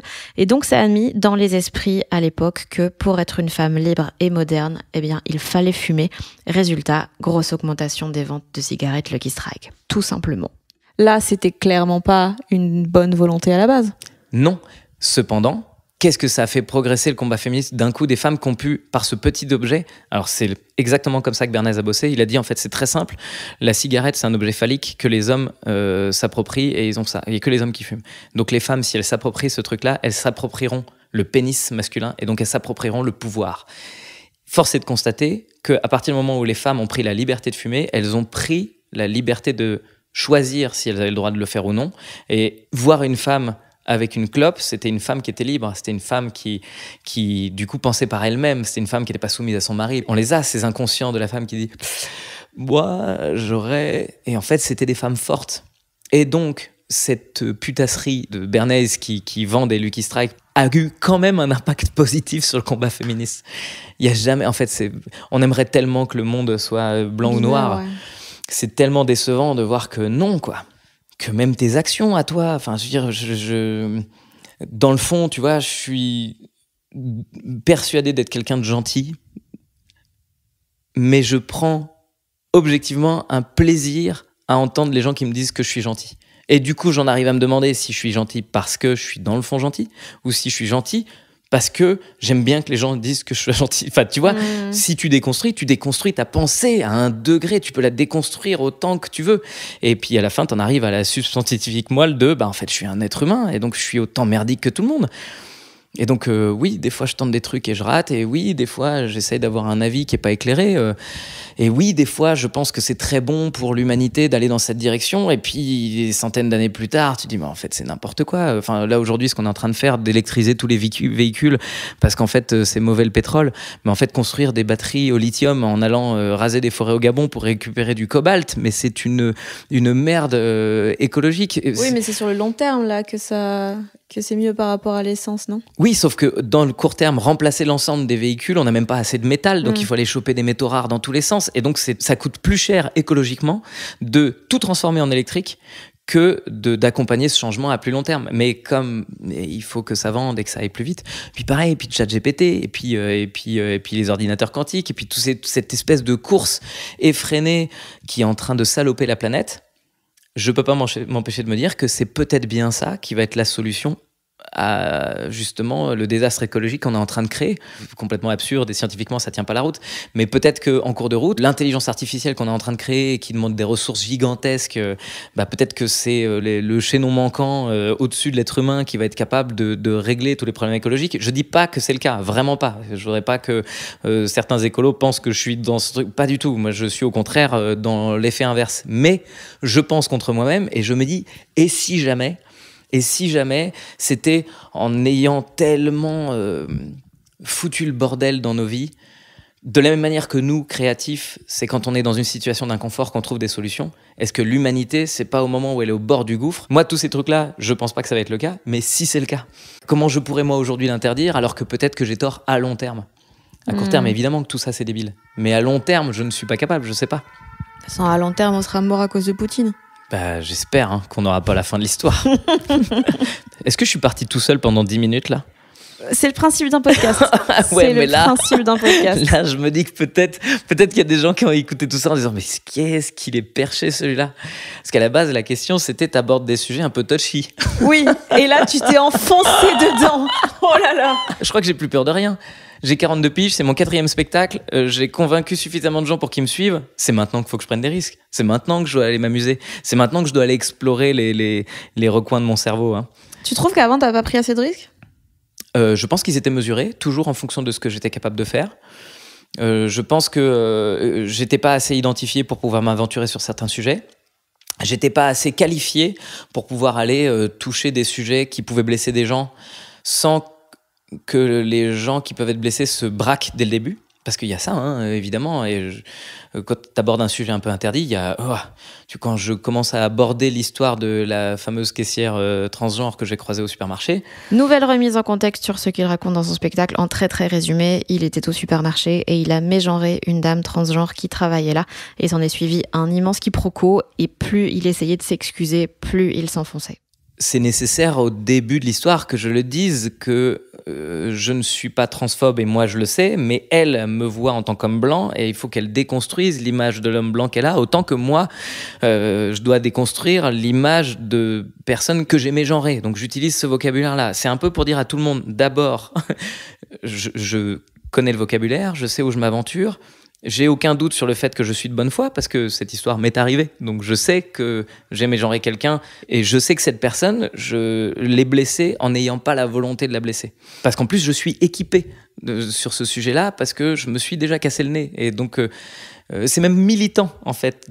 J'ai envie de parler de ce sujet en n'étant pas transphobe parce que il est très peu approprié. Enfin, on s'approprie peu ces sujets-là sans être maladroit, je trouve. Par exemple, mon régisseur, qui est une personne transgenre, ça m'a beaucoup intéressé de discuter avec lui sur ce sujet-là. Parce que, évidemment, l'objectif, c'est de faire rire, c'est pas de blesser. Donc, je vais être sûr de ne pas blesser. Et oui, je suis sur le fil. Et oui, peut-être que ça te demande un peu d'acuité quand t'es dans la salle, de dire « Attends, je vais être sûr de pas me planter, je vais être sûr de bien comprendre ce qu'il dit. » Ouais, par défaut, on a tendance à se dire « Waouh, vas-y, un homme blanc qui va parler de transidentité, qu'est-ce que tu fais là, quoi ?» Qu'est-ce que tu fous là ? Ouais. Alors que moi, je dis « Justement, en fait... je m'approprie le sujet parce que... Ouais, mais ça, c'est un débat. Est-ce que les hommes blancs sont légitimes de s'approprier ces débats-là ? Oui, pour moi, en fait, ça devrait pas se poser comme question de est-ce que les hommes blancs sont légitimes. C'est encore une fois, est-ce que les transphobes sont légitimes ? Non. Est-ce que les hommes blancs le sont ? Je pense tout autant que les gens parce qu'ils ont un cerveau et qui sont humainement capables d'être doués d'empathie. Et si t'es doué d'empathie, je pense... après, si j'ai fait des erreurs, je serais ravi que tu me le dises tout de suite, tu vois. Mais je crois que quand t'es doué d'empathie et que tu veux pas blesser les gens en face, tu peux aborder le sujet avec un peu de... en évitant les maladresses. Ouais, mais comme tu le disais tantôt, on vient tous d'une histoire machin, et justement, les hommes n'ont pas été habitués à devoir, vu qu'ils ont été un peu le centre du truc depuis toujours, j'ai l'impression qu'ils sont quand même moins empathiques. Bah ouais, je pense que ça dépend un peu de chacun, mais moi, je sais pas, j'ai cette sensation, en tout cas, d'avoir une espèce de sensibilité. Quand je traite un sujet, j'y mets du cœur, j'y mets pas de la blague pour de la blague, quoi. J'y mets vraiment une sensibilité. Je t'écoute, tu vois, je t'aime, en fait, quand je te parle. Et ça fait que les sujets que j'aborde, en fait, je les aborde jamais avec par-dessus la jambe. Quand j'aborde la question des juifs, ça fait péter, par exemple, c'est pour dire aux gens, aux juifs, en fait, je ne vous isole pas comme on pourrait le faire de manière un peu fastoche. Putain, les juifs, ouais, on peut pas j'arrête, on peut pas en parler. Et ça, du coup, on les isole. Moi, j'ai envie de leur dire, non, vous êtes des humains, donc vous êtes les bienvenus dans le groupe des humains. Putain, pourquoi ? J'en ai rien à foutre que tu sois juif, j'en ai rien à foutre que tu sois transgenre, j'en ai rien à branler, que tu sois lesbienne, que tu sois un homme, une femme, que tu sois noir, vraiment. Et donc, comme ça n'est pas un événement, je te parle de ce que je vois et de ce à quoi tu me laisses accès. Et donc, quand je discute avec une personne transgenre, elle me laisse accès à sa transidentité, elle me laisse accès à tout ce qu'elle a vécu, parce que c'est pas facile de faire une transition, tu vois, et j'en ai tout à fait conscience. Mais je suis très heureux de pas avoir eu de questions de genre qui nécessitent le passage sur une table d'opération. C'est quelque chose que je sais pas si j'aurais su gérer personnellement. Je sais pas si je suis assez solide pour aller affronter quelque chose comme ça. Donc j'ai conscience de cette solidité que les personnes transgenres ont. Et donc, je parle pas en tant qu'homme blanc, je parle en tant qu'humain, quoi. Et je parlerai de la même manière. C'est presque même dommage qu'on puisse me disqualifier, et je l'entends, et je respecte ça, qu'on puisse vouloir me disqualifier parce que ma posture d'homme blanc me met dans la situation de...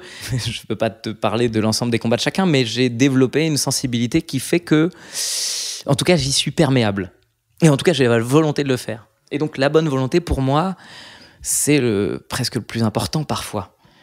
Tu vois, le problème de ton tonton raciste, c'est pas tant qu'il soit raciste, c'est qu'il assume de l'être.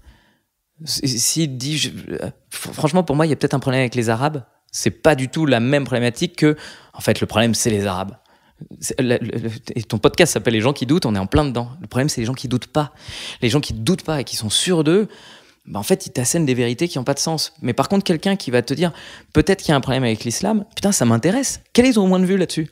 J'ai pas envie de le disqualifier direct en faisant top et hop, c'est islamophobe. Mais moi, ça m'intéresse que tu me parles de ça. Donc, j'ai pas envie de disqualifier quelqu'un parce que sa pensée est disqualifiable. D'abord, explique-moi le fond de ta pensée. Je crois que les gens sont pas si cons que ça et que les gens les plus cons, c'est ceux qui n'ont pas de doute, quoi. C'est ceux qui sont sûrs de ce qu'ils assènent. Et moi, comme je passe ma vie à douter, j'aime bien écouter les gens, quoi. Et ce qui est à la fois génial et des fois totalement déroutant parce que tu te retrouves à... Tu vois, moi j'écoutais beaucoup, je suis très à gauche de manière générale et j'ai fait un exercice pendant quelques mois, j'ai écouté des médias qui étaient plus d'une couleur politique qui n'était pas la mienne. Parce que c'était au moment des élections présidentielles où je fais ma première vidéo de la saison sur Zemmour et je sors de là et je me dis, quand même quelque chose qui me dérange. Est-ce que je viens de tirer sur une ambulance ou est-ce que je l'ai fait parce que vraiment, tu vois, le degré de oui, ta pensée a toujours été à gauche, ok, c'est clean, mais là, est-ce qu'elle est vraiment à gauche, ta pensée, ou est-ce que, et je crois qu'honnêtement, je connaissais pas tant que ça ce que disait Zemmour. Je savais globalement que c'était un méchant raciste. C'est un méchant raciste, c'est pas bien. Voilà, ça c'est bien. Donc si je le dis dans mes vidéos, les gens globalement sont d'accord. Et puis je me retrouve avec des gens en dessous plutôt réfléchis qui me disent moi je suis pas du tout d'accord avec ce que tu dis sur Zemmour. Putain, ça m'intéresse. Et du coup je suis allé écouter beaucoup. J'ai écouté énormément de pensées, de discussions de Zemmour, des endroits où on le laissait s'exprimer pendant des heures. Et putain, je suis toujours pas d'accord avec lui, hein. Mais par contre je comprends beaucoup mieux sa pensée. Et ça m'a retourné le cerveau. Je suis toujours pas d'accord avec lui, mais je comprends sa pensée. Je l'ai écouté en fait. Et ça change tout.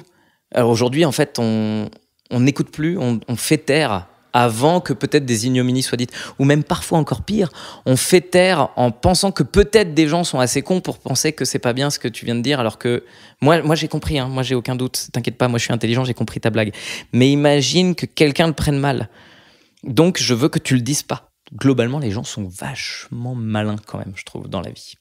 Ils sont quand même assez intelligents. C'est curieux que tu dises ça alors que tu bosses beaucoup sur Internet.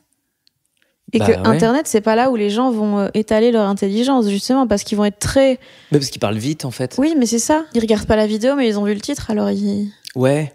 Et puis ils sont flemmards. Et puis aussi, mais c'est presque pas de leur faute, c'est qu'en fait, on les assène d'informations. Oui, mais ils ont juste à pas donner leur avis. Oui, mais pour nous, c'est hyper facile. Nous, on est créatifs. L'être humain, il a un cerveau qui est fait pour créer des trucs, fabriquer. Enfin, tu vois, c'est comme ça qu'on survit. On fabrique des barques pour aller plus loin sur l'un. On fabrique des toits pour nos maisons pour se protéger. On fabrique. L'être humain a besoin d'être créatif. Combien de métiers créatifs existent aujourd'hui ? Nous, toi et moi, on s'est réfugiés dans un truc qui est génial. C'est-à-dire que on met notre cerveau en difficulté par de la créativité. Alors certes, c'est hyper compliqué. Il faut avoir le courage de se lancer là-dedans. Et je comprends 1000 fois que des gens l'aient pas, parce que on a fabriqué un monde confortable dans lequel tu peux être un esclave.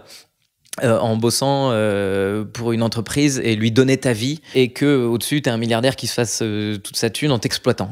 Mais par contre, on t'a créé un univers confortable parce que tu vas venir de telle heure à telle heure, tu sors de ton boulot, t'as pas besoin de réfléchir, tu rentres chez toi, tu regardes la télé, tu décompresses. Faut que tu regardes Hanouna pour te vider la tête. Te vider la tête de quoi ? Elle t'est vide toute la journée, ta tête.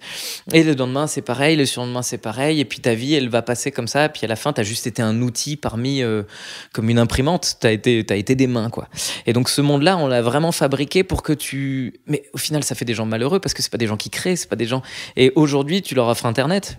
Mais évidemment que c'est un lieu de création magnifique. Et le meilleur terreau de création, c'est la création des autres. C'est beaucoup plus facile de partir de mes créations à moi et de dire c'est vraiment de la merde que de créer quelque chose. Donc en vrai, moi, quand quelqu'un est très énervé sur Internet et qui me balance sa merde, dans le fond, je me dis que ça lui fait du bien.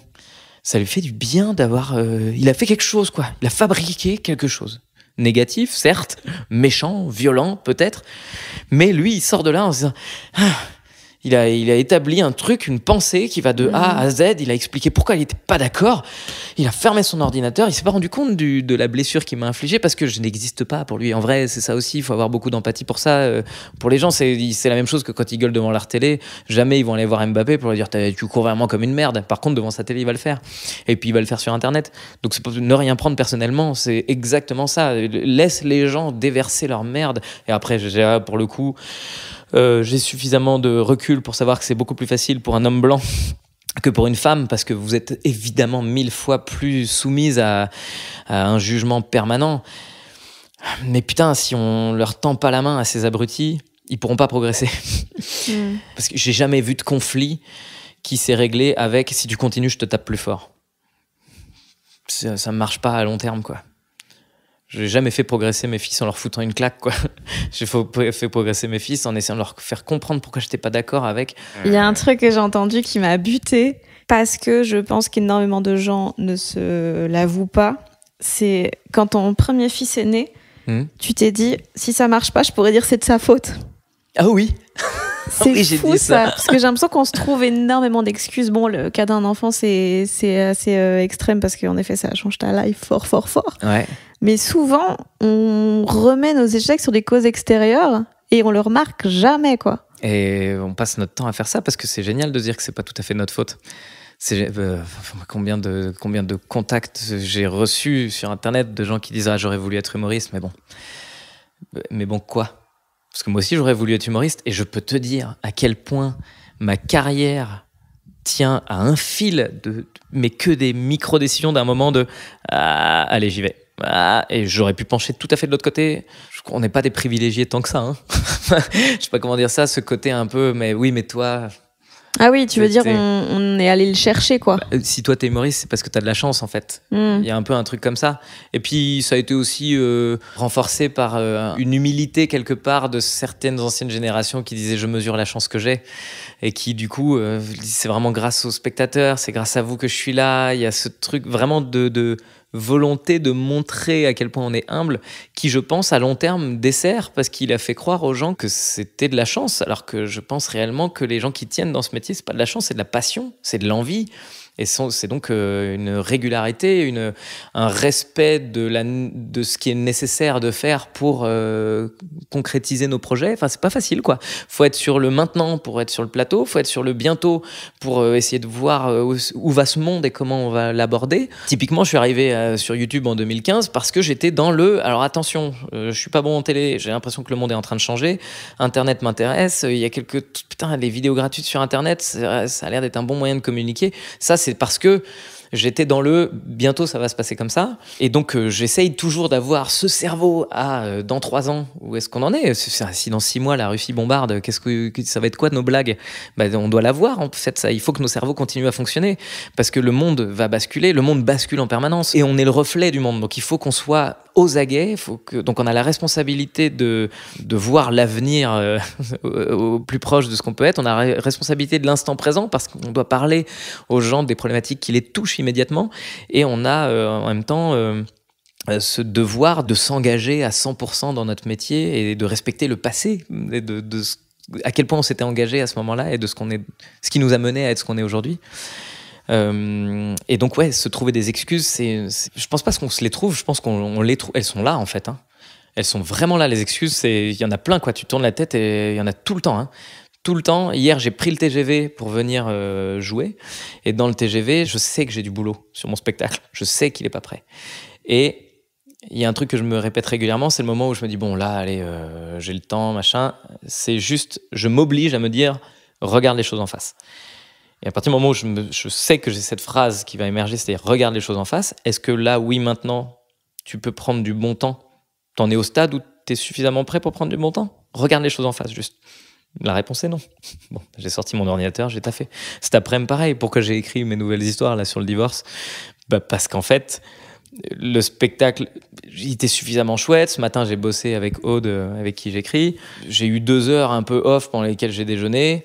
14 heures, j'ai ma femme au téléphone parce qu'on est mercredi et que c'est cool, il y a les enfants, je peux discuter un peu. 15h30, faire une petite sieste. Attends, regarde les choses en face. Est-ce que tu es suffisamment sûr de... Allez, non, tu sors l'ordinateur et puis t'écris tes blagues. Faut regarder les choses en face, il faut faire. Donc ouais, je pense que c'est pas de la chance, et je pense que... Enfin, je sais que c'est pas de la chance dans mon cas, parce que vraiment, je me suis accroché comme une punaise. J'ai eu aucune facilité dans ce taf. Il n'y a aucun moment où tu dis mais ouais, c'est normal, j'ai jamais buzzé. Quand j'ai fait de la télé, j'étais pas bon. Donc vraiment, j'ai charbonné, quoi. J'ai tapé ma tête contre un mur jusqu'à ce qu'il se fendille. Donc vraiment, je considère que je suis pas chanceux. Enfin, je suis plein de gratitude. Ouais, t'es chanceux du résultat, mais pas dans le processus. C'est ça. Quoi. Je remercie le monde. Je remercie tout ça, mais je considère pas que c'est du hasard. Je considère et je considère pas non plus que je le mérite. C'est pas ça. Je suis vraiment plein de gratitude et de remerciements envers l'univers. Mais par contre, c'est pas du hasard. Je me suis pas cogné. Je suis pas devenu comique et pouf, ça y est, je suis connu. Et puis il y a des gens qui viennent me voir. Ça rend pas ça du tout, quoi. J'ai vraiment vécu toutes les étapes. Je les ai bien franchies. J'ai monté chaque marche de l'escalier. Et donc je sais que je suis encore loin d'être tout en haut de l'escalier, mais je vois les marches qu'il y a derrière et je sais qu'il y en a pas une seule que j'ai ratée. Hein. J'ai vraiment je me suis pris les gadins que je devais prendre, et encore aujourd'hui, j'échoue quand il faut. J'ai conscience du chemin parcouru et du chemin à parcourir, quoi. Et je sais encore aujourd'hui que je suis pas assez fort. Je le sais très bien. J'ai besoin, en fait, de pas être assez fort. C'est nécessaire. Mais donc oui, quand mon fils est arrivé, j'ai vu ce petit bébé, quoi. Et je me suis dit, quelle merveilleuse excuse je viens d'avoir. Et ironiquement, j'ai croisé un humoriste il y a quelques mois qui m'a dit, moi j'ai dû arrêter quand j'ai eu les enfants.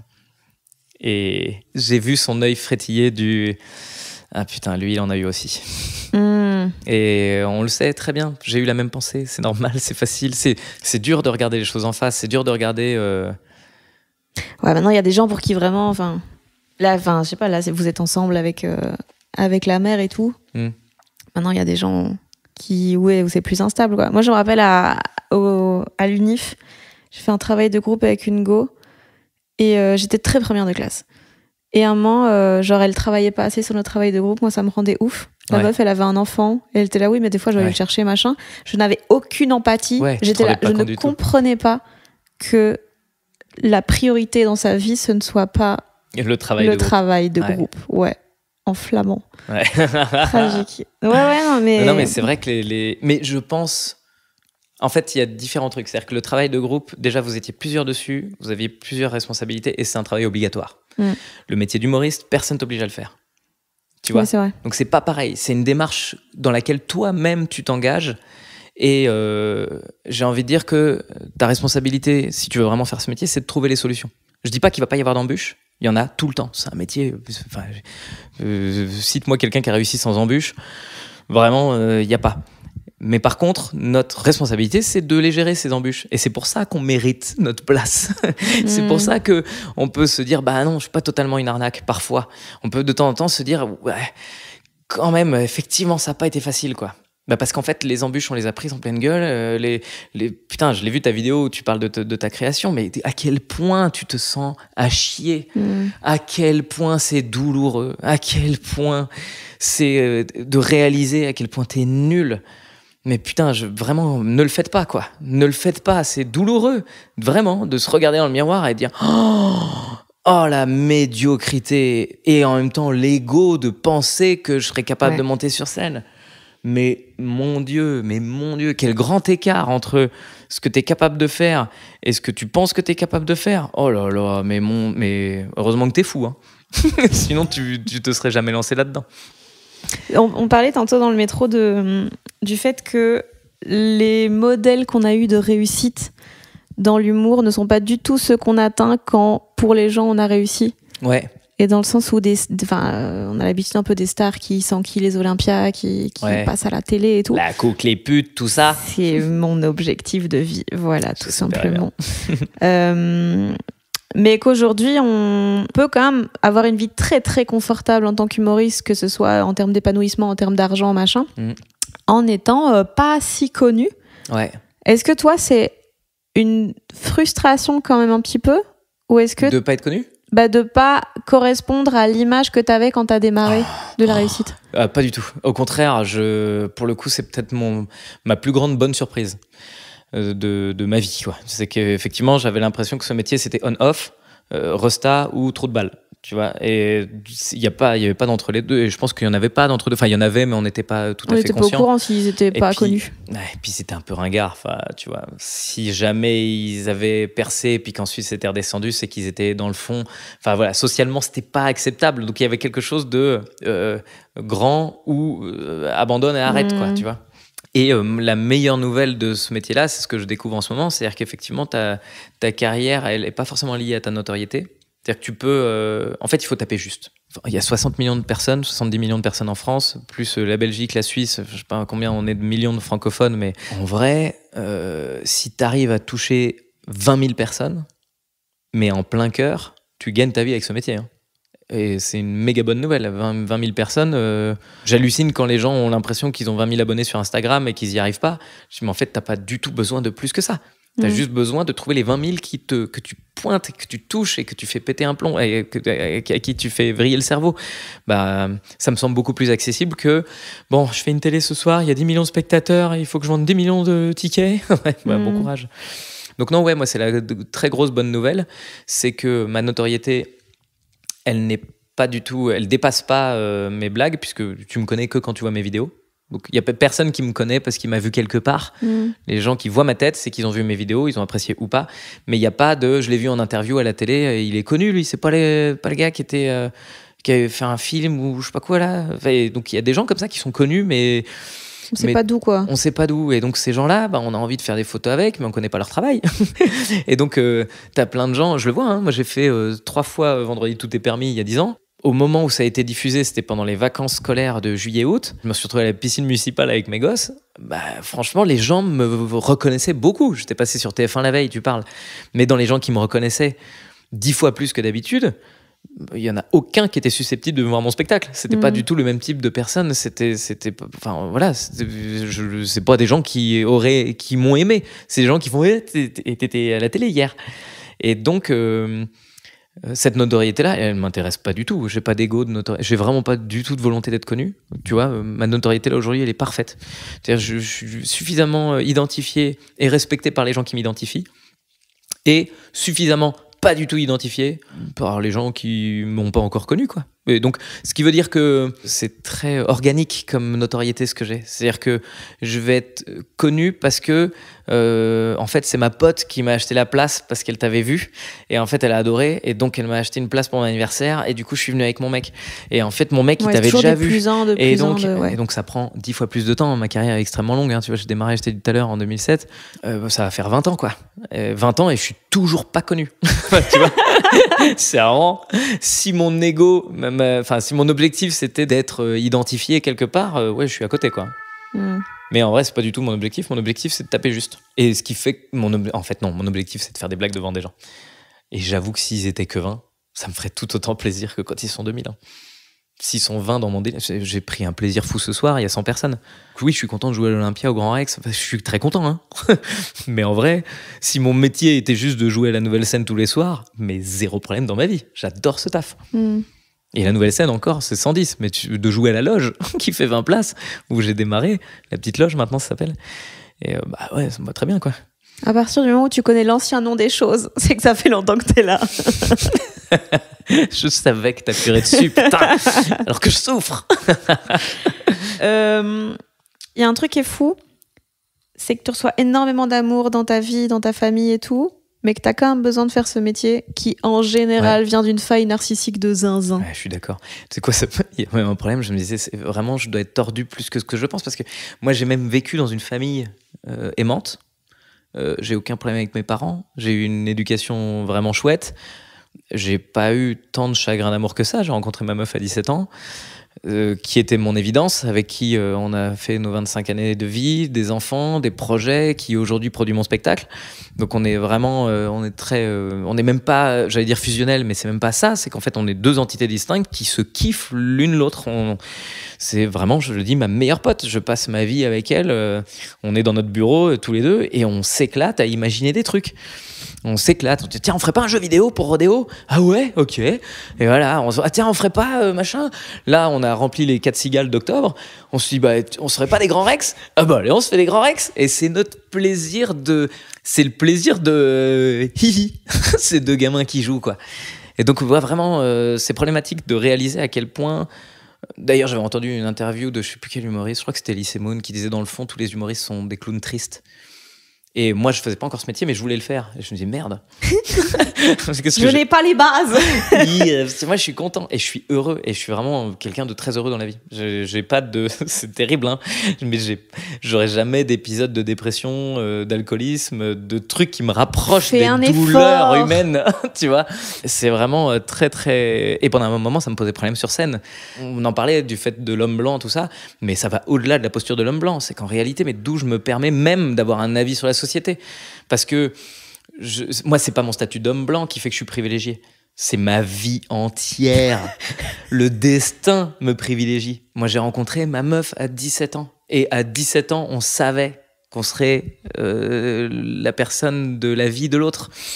Je dis pas que ça a été un long chemin tranquille, hein. Évidemment, un couple, ça se travaille, ça s'améliore. Et puis d'ailleurs, on n'est plus du tout les mêmes qu'on était à 17 piges. Mais par contre, on n'a jamais baissé les bras.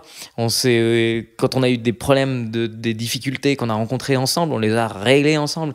Quand on a eu des doutes dans nos couples, dans ce qu'on était, individuellement, séparément, ensemble ou pas. Quand on a eu des enfants, qu'on a dû se confronter à la difficulté que c'est de gérer une tournée avec des enfants, de pas dormir de la nuit. Enfin, tu vois, moi, le jour de l'accouchement du deuxième, je fais une nuit blanche. Le lendemain, j'ai une vidéo à sortir à 16h. Tu l'as sorti quand même? Je l'ai sorti quand même parce qu'à 16h, je me suis dit, est-ce que je suis suffisamment fatigué pour justifier que j'ai rien à dire ce soir? Putain, ma femme, elle est accouchée cette nuit. Elle est fatiguée.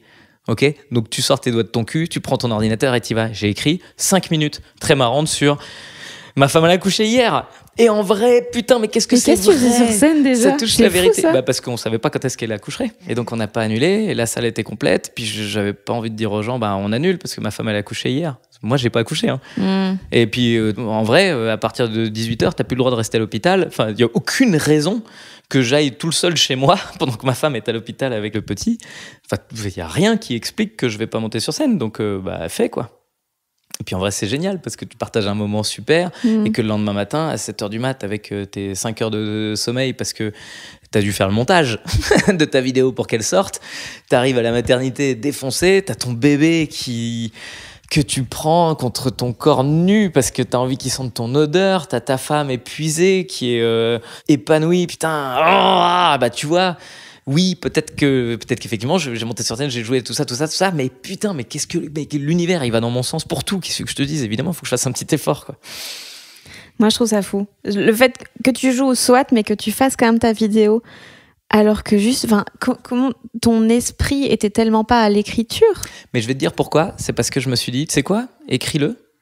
Et à la fin, si ça n'est pas bon, tu le sors pas. Vas-y, en impro à moitié même, tu vois. Mais pareil, j'ai eu un incendie il y a 2 ans. Notre appart, il a cramé. J'étais en tournée à ce moment-là. Enfin, pas tout l'appart, c'est juste le placard qui a pris feu. Mais si tu veux, moi, je suis... Non, j'étais pas en tournée, j'étais en tournage d'une émission de cuisine de je sais pas quoi. Et 19h, mon téléphone vibre et je dois prendre l'avion, que je prends jamais. Mais ce coup-ci, je suis obligé de le prendre parce que je suis à Nice, à l'aéroport, et que je dois rentrer à Paris parce que le lendemain matin, j'ai un truc et donc je peux pas, il n'y a pas de train, aucune solution. Donc je suis à 19h dans la salle d'attente je sais pas comment ça s'appelle, d'embarquement. Et juste avant d'éteindre mon portable, je vois le groupe WhatsApp de l'immeuble qui commence à popper avec des incendies dans l'immeuble, quittez vos apparts, barrez-vous. Et j'essaie d'appeler ma femme pour lui dire je sais pas si t'as vu ce qui se passe sur le groupe WhatsApp, mais visiblement il y a un incendie. Elle répond pas. Je continue à voir les messages qui s'enchaînent avec des attention, c'est bâtiment A, 4e étage, machin. Je me dis putain, bon, nous on est bâtiment B, tout va bien. Erreur, c'est bâtiment B, 4e étage. 4e étage, bâtiment B, il y a 2 apparts. Ok, je continue à appeler ma femme, ça décroche pas. Je me dis, mais en fait, putain, qu'est-ce qui se passe, quoi? Et je comprends en 10 minutes de conversation de tout le monde que c'est mon appart qui est en train de cramer et que ma femme est toute seule avec 3 enfants et que je n'ai pas de nouvelles d'elle. Et pendant tout ce temps, je n'ai pas l'idée de mettre un message sur le groupe WhatsApp de « Est-ce que quelqu'un a des nouvelles de ma femme ?» J'ai juste regardé WhatsApp comme si c'était le monde qui me donnait des informations. Et je n'ai pas de nouvelles de ma meuf. Juste avant de monter dans l'avion, j'arrive, j'appelle un voisin qui me dit c'est bon, elle est en bas avec nous et les 3 enfants. Mais je ne sais pas dans quel état l'appart. Là, je prends l'avion, je rentre dans un appartement, aucune idée, quoi. Et dans l'avion, j'ai écrit, quoi. J'ai écrit parce que le lendemain, j'avais ma vidéo et que ça m'angoissait tellement que passer 1 heure... Non, je te dis une connerie, je crois que j'ai pas eu de nouvelles avant. J'ai pas eu de nouvelles avant le vol et c'est pour ça que j'étais pas bien. C'est que pendant tout le vol, c'est-à-dire je n'ai pas eu de nouvelles jusqu'au moment du truc et comme t'es dans l'avion, tu coupes. J'ai passé tout le vol en sueur et que au bout de 20 minutes de peut-être mes enfants sont en train de mourir, j'ai pris mon ordi et je me suis dit écris là-dessus. Mais des blagues? Bah oui, en fait c'est génial, c'est le meilleur remède. J'étais là à expliquer que en fait j'étais en tournage, que machin, que mon appartement il est en train de prendre feu, que mais t'écris des blagues alors que tu connais pas la fin. Imagine il Exactement. t'arrive un truc grave. Ah, les blagues, elles auraient mal vieilli très vite. Complètement, mais au moins ça m'a occupé le cerveau. Et quand je suis arrivé à Paris, en fait, ma femme était vivante, mes enfants étaient tous les 3 vivants, l'appartement il a cramé, on n'a pas pu vivre dedans pendant 2 mois, mais honnêtement, voilà. Et puis, en fait, le sketch est hyper drôle. Parce que, qu'est-ce qui est le meilleur terreau chez nous que les trucs les plus angoissants. Qu'est-ce qui fait dans ma vie d'homme privilégié qui vit dans un confort global que je viens de te décrire, si je ne les prends pas, ces moments d'angoisse, pour les coucher sur le papier et pour y mettre mes propres tripes, à quel moment il faut que je sois très attentif aux merdes de la vie, moi, pour pouvoir les écrire. Il y en a pas beaucoup, c'est des licornes.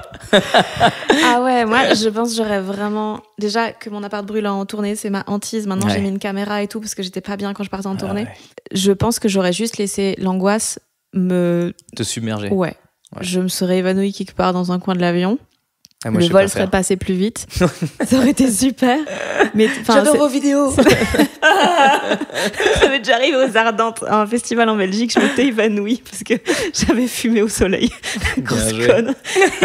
Et je suis les expériences de première de la classe. J'ai fumé au soleil. Mais enfin, Nathalie, tu sais très bien que c'est interdit. Ouais, de ouf. Et pourquoi pas de l'alcool à 16h? Oui, bah, c'est la vie que j'ai décidé de subir. Et donc, je suis allongée dans l'herbe. Et là, il y a un des mecs secouristes qui me regarde et il fait « Faites quoi dans la vie ?» Puis je dis « Je suis journaliste. » C'est ce que je dis quand j'ai pas envie de... Parce que c'est pas le moment. Putain, j'ai pas trouvé. Et là, le mec, il me fait « Mais elle divague ?» Et ma meuf est là, non, vous inquiétez pas, elle le sait qu'elle est humoriste et tout. Et le mec, ouais, m'avait reconnu. C'est pas le moment. C'était son test pour savoir si t'étais en pleine possession de tes moyens. C'est drôle. Ok, elle va pas bien du tout. Elle pense qu'elle est journaliste. Non, vous êtes juste une mauvaise journaliste. Donc vous mettez des blagues dans les informations que vous donnez. Ah, c'est super drôle.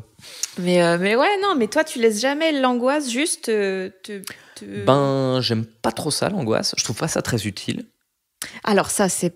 Non. Une fois que tu as eu le signal de « il y a un truc pas OK » et que tu as compris que ton cerveau te disait quelque chose, en effet, c'est pas utile de garder ça... Mais je crois que ça me passionne aussi d'aller trifouiller. C'est-à-dire, quel est le mécanisme qui fait que je suis angoissé? Qu'est-ce qui me fait peur? Qu'est-ce qui me terrifie? Vraiment, là, tout de suite. Mais là, la réponse, elle était simple. Ouais. Mais dans le processus d'écriture, c'est ça aussi. Hein. Franchement, je peux pas te mentir, le 2 septembre, j'ouvre mon ordi, je suis devant... Qui me fait peur? J'ai peur d'écrire un spectacle, ça va être de la merde, c'est de la merde, pourquoi? Parce qu'en fait j'ai tout mis, parce que je suis une arnaque, pourquoi? Parce qu'en fait, putain, je vis dans un monde, tout est trop confortable, c'est difficile quand le monde il est trop confortable. Oh ouais. C'est difficile quand le monde est trop confortable, putain, c'est vachement ironique, mais à la fois, ça vient de l'angoisse c'est difficile quand le monde est trop confortable. Mais toutes les blagues sur l'homme blanc, c'est exactement pour de rire, ce que je viens de te dire il y a 2 secondes, à savoir, ma vie elle va trop bien, et donc, et est-ce que c'est pas un problème pour un humoriste? Quand t'es un homme blanc, marié, dans une famille saine, entouré d'amour, putain, est-ce que j'ai pas un peu plus de mérite? S'il vous plaît, que tous les gens qui ont des vies atroces. Putain, c'est plus dur pour moi d'être comique. Hein. Ma vie, elle est injuste. En plus, les journalistes, ils peuvent rien raconter. Non, j'avoue, j'avoue que toi, tu dois pas être évident à marketer. Hein. Ben non, je suis immarketable. Ah ouais. Mais je l'ai compris très vite. Et donc je me suis dit, donc je vais pas me marketer, je vais juste gerber beaucoup de blagues tout le temps. La surcréativité, c'est ma seule solution. Écris beaucoup, propose tout le temps, et puis avec des accidents des fois. Tu sais, quand tu fais beaucoup de merde, des fois il y a une merde qui peut ressembler à une œuvre d'art. Tu fais plein de trucs nuls, et puis au milieu il y a quelqu'un qui fait ça, il me semble que c'est pas mal. Hein. Tu fais clair. J'ai tellement fait exprès. Qu'est-ce que je suis premier degré dans cette discussion? Mais c'est le but, hein. C'est le but, c'est la DA. On parle énormément, beaucoup de psycho. Mais tout le monde est premier degré. Non, il y a des comiques qui font des blagues quand même. Non, c'est le but de pas en faire. Parce que c'est pas de la... Enfin, si, c'est de la promo, entre guillemets, mais c'est pas... Moi, j'aime pas faire des blagues en promo, justement. Ah ouais? Moi, je me force à en faire de ouf. Ah, moi, je fais jamais. Et du coup, c'est pour ça aussi que je suis jamais invité en télé. Les mecs qui sont là, je suis en face à faire le philosophe. Vous savez, être un homme blanc. Et non, c'est pas la problématique, là. Ouais, en fait, moi, je pars du principe que les gens qui ne voient que 3 minutes de ta life, t'as intérêt à les convaincre que t'es marrant. Et que, en vrai, moi, quelqu'un qui me dit je suis marrant, je m'en fous. Montre-le-moi. Ouais. Montre-moi leurs résultats. Et alors pas que moi, je crois que je suis plus sensible à quelqu'un. Moi, je suis plus sensible à ton intelligence qu'à ton humour. De manière générale, tu m'as d'abord conquis, pas avec tes vannes, tu m'as d'abord conquis avec qui t'étais. Est-ce que c'est possible de montrer de l'intelligence en 3 minutes en télé? Parce que les questions, en général, elles volent pas haut. Hein. Donc, t'essayes juste de faire un peu mieux que les questions. Genre, moi, le nombre de phrases du spectacle que je ressors comme si c'était spontané. Ouais, parce que les gens qui te connaissent pas, il faut les... moi, je déteste faire ça. Et même d'ailleurs, ça m'est arrivé de planter des trucs où les mecs me disent « Je t'ai fait une passe énorme. Ouais. » Ils m'ont écrit le lancement pour que je fasse la vanne du spectacle. Et moi, comme je vois que tu m'as écrit le lancement, je vais pas faire ça. Et donc, je pars en impro sur autre chose. Et ils sont là à faire « What ?» faut pas faire ça, les gars. Moi, j'y arrive pas. Je suis pas le bon client pour ce genre de trucs. Ah ouais. Mais par contre, non, moi, je réponds vraiment. Et souvent, c'est déroutant. J'avais fait C'est à vous, où la journaliste, elle m'avait dit « Mais en fait, vous vous moquez beaucoup de vos enfants. » Et elle voulait m'amener sur le fait j'ai 3 gosses, c'est une source inépuisable. Et je lui dis mais c'est pas du tout de la moquerie. La moquerie, c'est de l'agression. La moquerie, c'est rire d'eux. Moi, je ris avec. Ça n'a rien à voir. Moi, tu noteras qu'à chaque fois que je parle de mes enfants, ils sont victorieux dans mes histoires. Quand je parle de mon fils qui louche, c'est parce que quand il regarde son pote qui lui dit t'es moche avec tes lunettes, il enlève ses lunettes pour lui dire et là ça va. Et là il gagne, il explose le truc, il plie le game. Je suis pas là pour humilier les gens. Et elle était là en face. Ok, bon on va pas. Il est marrant l'humoriste. C'est pas ça le d'accord. Donc ouais. Oui parce que pour moi c'est hyper sérieux notre métier. C'est hyper réfléchi. Mais tu trouves pas que... Alors, c'est très ironique de dire ça dans un podcast où on a parlé très premier degré, mais qu'on se prend pas quand même vachement trop au sérieux? Oui. J'ai aucun doute là-dessus, mais je pense qu'on n'est pas les seuls. Hein. Je pense que tout le monde se prend très au sérieux dans la vie. Ah oui, ça c'est oui. Oh là là, t'as fait des réunions... Mais nous, on est moins légitimes à se prendre au sérieux. On devrait moins l'être, mais entre nous déjà, un peu de branlette. Un peu de... Nous sommes des professionnels. C'est ouf. Ça fait bien. Et puis en vrai, je crois que c'est typique. C'est un truc typiquement humain. Déjà, je crois que est-ce qu'on se prend au sérieux? Moi, je crois que je suis premier degré, mais que c'est pas une posture. C'est que je suis vraiment à donf là. Tout ce qu'on vient d'échanger, je suis vraiment à donf et je te livre exactement ce que je pense. Mais donc. Si c'était une imposture, c'est-à-dire si c'était je voudrais te montrer que en fait je suis intelligent, que j'essaye je crois que j'échouerais vraiment. Moi je veux vraiment te dire exactement ce que je pense et donc souvent il faut que je travaille beaucoup pour que ce soit des bonnes blagues derrière. Donc souvent ce que je pense n'est pas marrant et après il faut que je travaille pour ça des bonnes blagues. Donc je pourrais pas faire des bonnes blagues en même temps qu'on discute parce que je crois que j'arriverais pas à développer une pensée en même temps que de l'humour. Et puis je pense que c'est extrêmement humain de se prendre au sérieux quoi.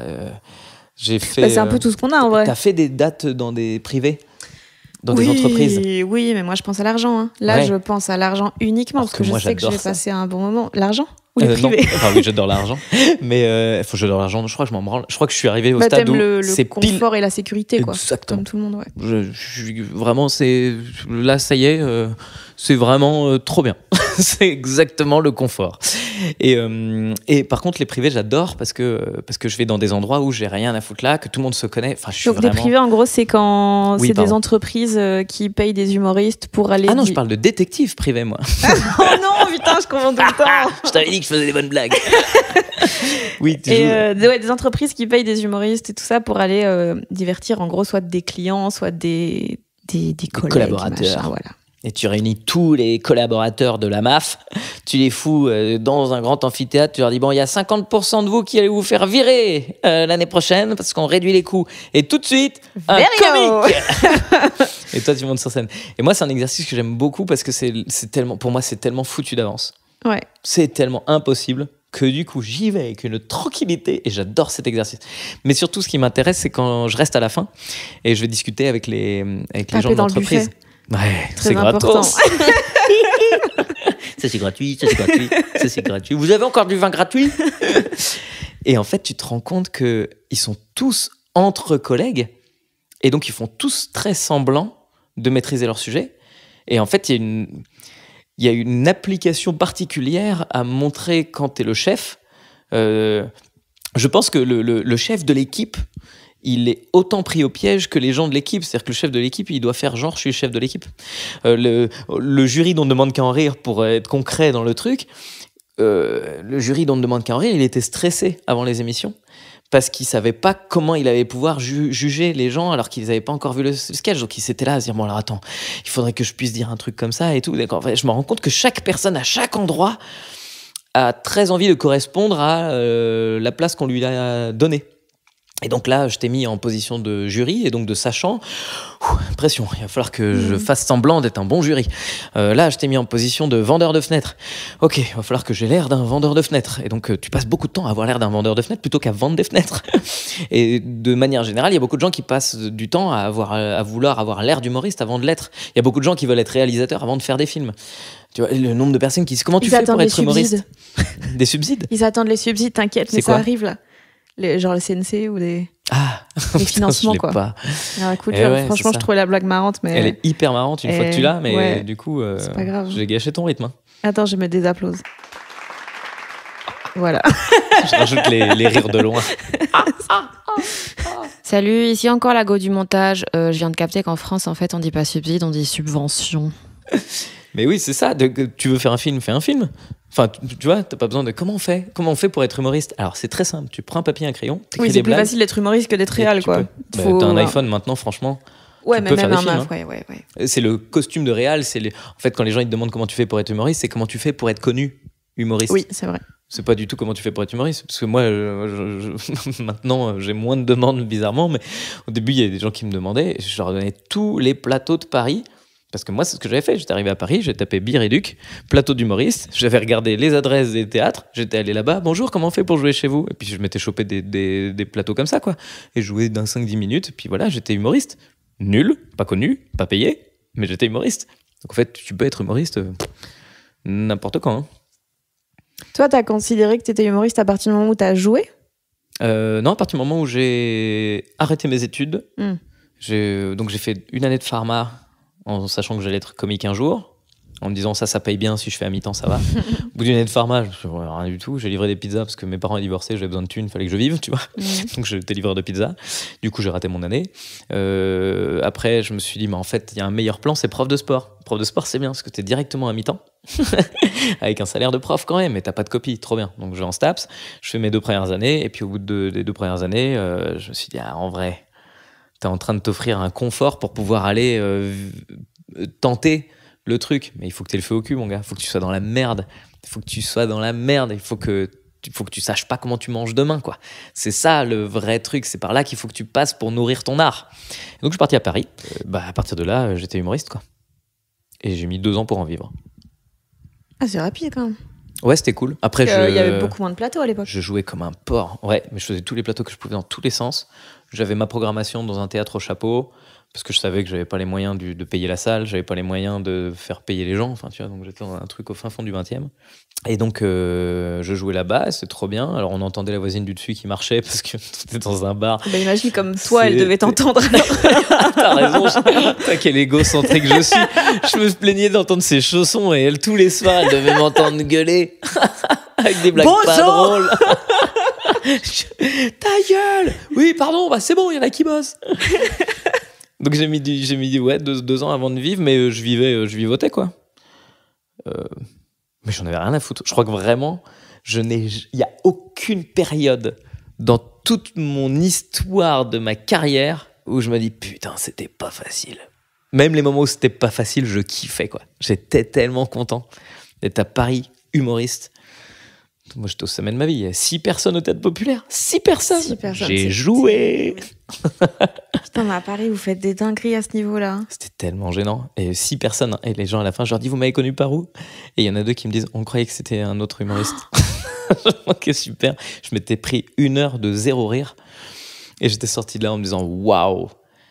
Et tu sais quoi, mon gars? Dans 10 ans, ils diront, je l'ai vu à ses tout débuts et c'était nul. Mais ils seront fiers de t'avoir vu te planter dans une petite salle de 6 personnes. Je crois pas que les gens ils t'oublient quand ils voient un truc un peu... J'en suis sûr et certain. Ouais. Mais à l'époque, j'étais pas capable de le penser. Hein. À l'époque, je m'étais dit, ils m'ont imprimé comme étant... Vous êtes pas prêts. C'est nul. J'étais d'accord avec eux. Hein. Moi, je savais que j'étais nul en plus. Mais pourquoi? Ça, c'est un truc que je trouve fou. Enfin, oui, il y a ce truc de progresser, mais pourquoi s'infliger un truc où tu sais que t'infliges aux gens? Tu vois? C'est pour ça que j'étais au chapeau. Hein. C'est vraiment, oui, c'est vrai. C'est gratuit, les gars. Hein. Ouais, c'est vrai. Je m'excuse. Ouais, j'ai jamais essayé de. D'ailleurs, ça me fout la pression quand les billets sont trop chers. Ouais, moi, ça me dérange de ouf, quoi. C'est pas normal de mettre plus de 30 balles pour voir quelqu'un derrière un micro. Putain, je suis à 44 maintenant. Ah, c'est terrifiant, ça. Ouais, c'est terrifiant. Mais bon, c'est pour ça que je travaille plus qu'avant. Oui, Il y a intérêt. Il faut qu'il y en ait pour 44 €. Vraiment, je vous jure, les gars, je vous jure. Là, j'en ai chié. J'ai bossé comme jamais j'ai bossé, quoi.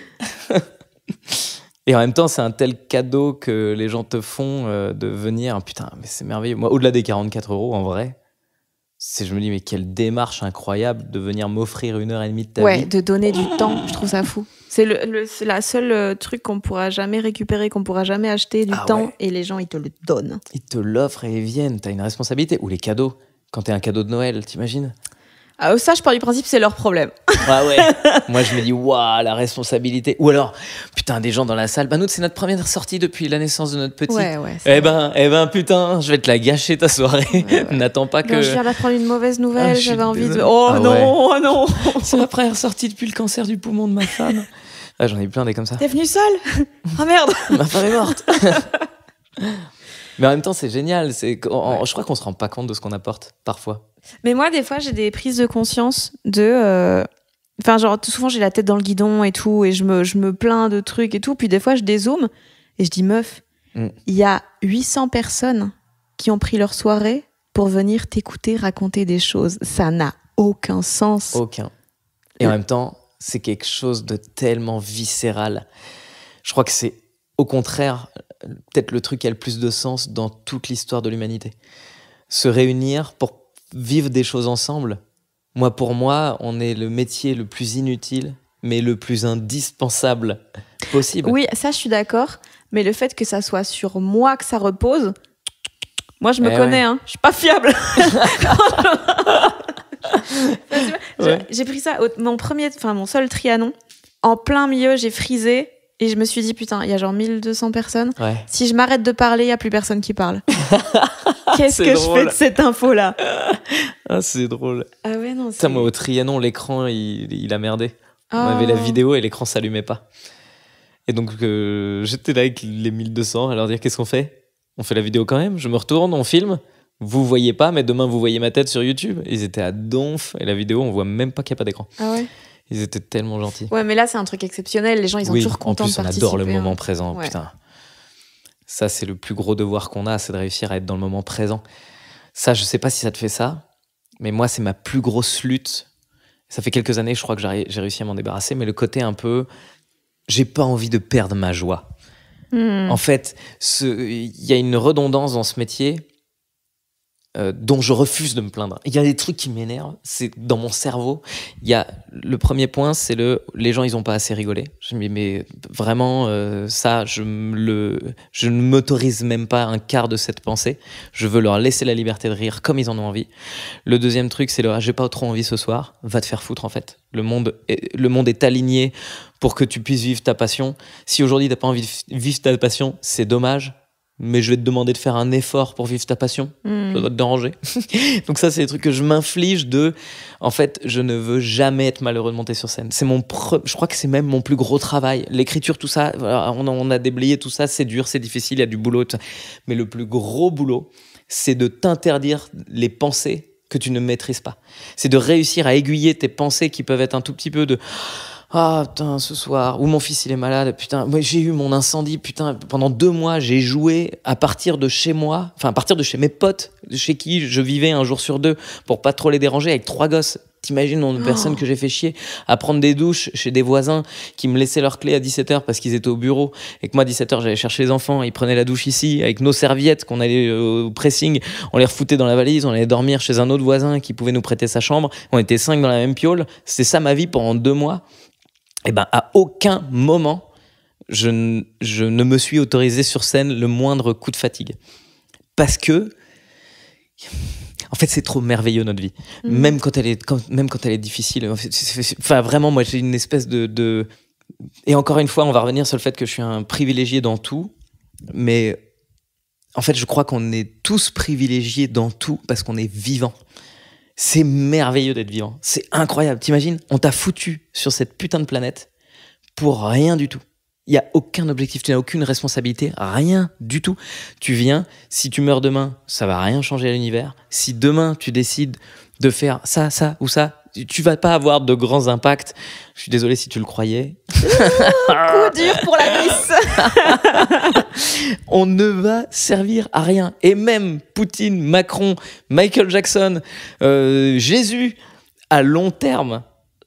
Jésus, c'était il y a que 2000 ans. Mais dans 2000 ans, plus personne ne parle de lui. C'est évident. Ah, tu crois ? J'en suis sûr. Tout va s'éteindre, tout va changer. Il y a l'intelligence artificielle qui existe, les fakes, les machins, les fausses vidéos. On aura créé de nouvelles idoles. En fait, on est vraiment juste là pour profiter. Donc, t'as intérêt à profiter, en fait. Et si tu profites pas de ça, c'est que t'as gâché le plus beau cadeau qu'on puisse imaginer. On t'a offert une vie entière. Au début, tu nais, à la fin, tu meurs. Tu pars avec certains handicaps, c'est évident. Enfin, tu vois, on a tous nos problématiques. Certains ont des trucs plus difficiles à gérer que d'autres. Malgré tout, si tu trouves pas le moyen de kiffer, t'as gâché ce putain de cadeau incroyable qu'est la vie, quoi. C'est un cadeau, mais merveilleux. C'est fou, quoi. Et tous les matins, je me dis, mais c'est incroyable, l'ironie de ce truc. C'est le cadeau qui sert à rien. Ça sert à rien du tout, je te le file. Ça va durer 90 ans. Et à la fin, tu disparais, tout le monde t'oublie. Et même toi, t'auras plus de souvenirs de ce que t'as fait. C'est vraiment juste là, pouf, ça se développe. T'aurais pu développer ta conscience dans un coquillage ou je sais pas où. Il s'avère que t'es un être humain. On est chanceux. Mais qu'est-ce qu'on est chanceux, putain. Qu'est-ce qu'on est chanceux. Et même quand on est malchanceux, c'est génial. L'aventure de la vie, putain. Mais je pense, nous, oui, mais vraiment, j'ai l'impression que c'est parce qu'on est dans des bulles de privilèges de ouf. Ouais, ou alors, moi, je sais que je suis un véritable optimiste débile. Je pense que ça, c'est ma maladie, tu vois. Chacun a sa maladie. Le problème, c'est que voilà, Jérémy Ferrari, il peut aller à la télé expliquer qu'il était alcoolique. Moi, ça va être très difficile de dire ma maladie, c'est que je suis optimiste. Le sommet. Ah ouais. Mais c'est vrai, vraiment, je suis extrêmement optimiste et je suis joyeux de tout. Et je l'étais dans des moments qui n'étaient pas faciles, quoi. J'ai perdu des gens que j'aimais du plus profond de mon cœur, qui ont été des moments d'étouffement total. Enfin ouais, des moments où ta vie s'arrête, où tu vois même plus l'intérêt d'aller au-delà. Et en fait, ça dure honnêtement, je crois que jamais plus d'une journée. Au bout d'une journée, je me dis mais regarde ce que tu viens de vivre, regarde les émotions que tu as vécues, la tristesse, l'horreur. Mais quel enrichissement d'être passé par là. C'est riche, une vie de tellement de choses. Une vie tout le temps en haut, aucun intérêt. Une vie avec des hauts, des bas, des machins, mais c'est sublime, quoi. Je dis pas que c'est agréable, hein, pas du tout. Mais je dis que c'est l'aventure. Et l'aventure, pour moi, ça a plus de force que juste la joie permanente. L'aventure, putain. Je sais pas, moi j'ai 3 enfants, je veux te dire, mais tu savais à quel point j'angoisse qu'ils meurent. Si tu savais. Et pourtant ils vont mourir un jour, parce que c'est des humains. Donc ils vont forcément mourir un jour, et je sais pas de quelle manière. Peut-être qu'il y en a un jour, il y en a un qui va avoir un accident, peut-être au contraire qu'ils vont m'enterrer tous, peut-être qu'il y en a un qui va trouver le vaccin contre le sida, peut-être que ça va devenir le plus grand dictateur que le monde ait connu. Mais putain, c'est extraordinaire d'être dans l'inconnu en permanence. C'est pour ça que je te dis, chaque moment de ma carrière d'humoriste, ça a été merveilleux, parce que quand je suis arrivé à Paris avec 0 € en poche, que j'ai pris mon métro pour aller découvrir ce que c'était que des blagues, que j'ai joué devant 6 personnes, j'étais mais comme un dingue. Il y a des gens, je fais ce métier, putain, et je l'aurais fait toute ma vie de cette manière. Et d'ailleurs, c'est pour ça que je fais ce métier, c'est que dès le début, je savais qu'à 6 personnes toute ma vie, je le ferais. J'en ai rien à foutre. C'est déjà miraculeux. Tout est un miracle. Merci, qu'est-ce que Verino. c'est cool. Merci beaucoup. Est-ce que tu dis merci parce que c'était cool, ou est-ce que tu dis merci parce que là, faut vraiment qu'on arrête? Non, alors je pense que ça, je sais pas quelle heure il est. 23h30. Oui. Ah oui, donc ça fait 2h30 que. Ça fait un petit temps, ouais. Ça fait un petit temps. Non, mais c'est parce que. Bon, si vous avez eu la patience d'écouter jusque-là, je vous remercie sincèrement et je vous aime. Bisous.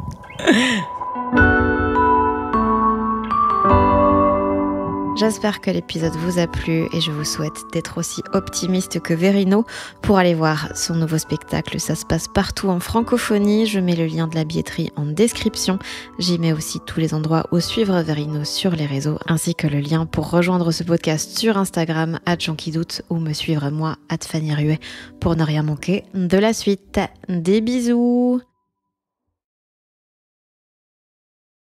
Et comme d'habitude, cet épisode a été mixé par le fabuleux, l'incroyable, le rocambolesque Maxime Moitieu.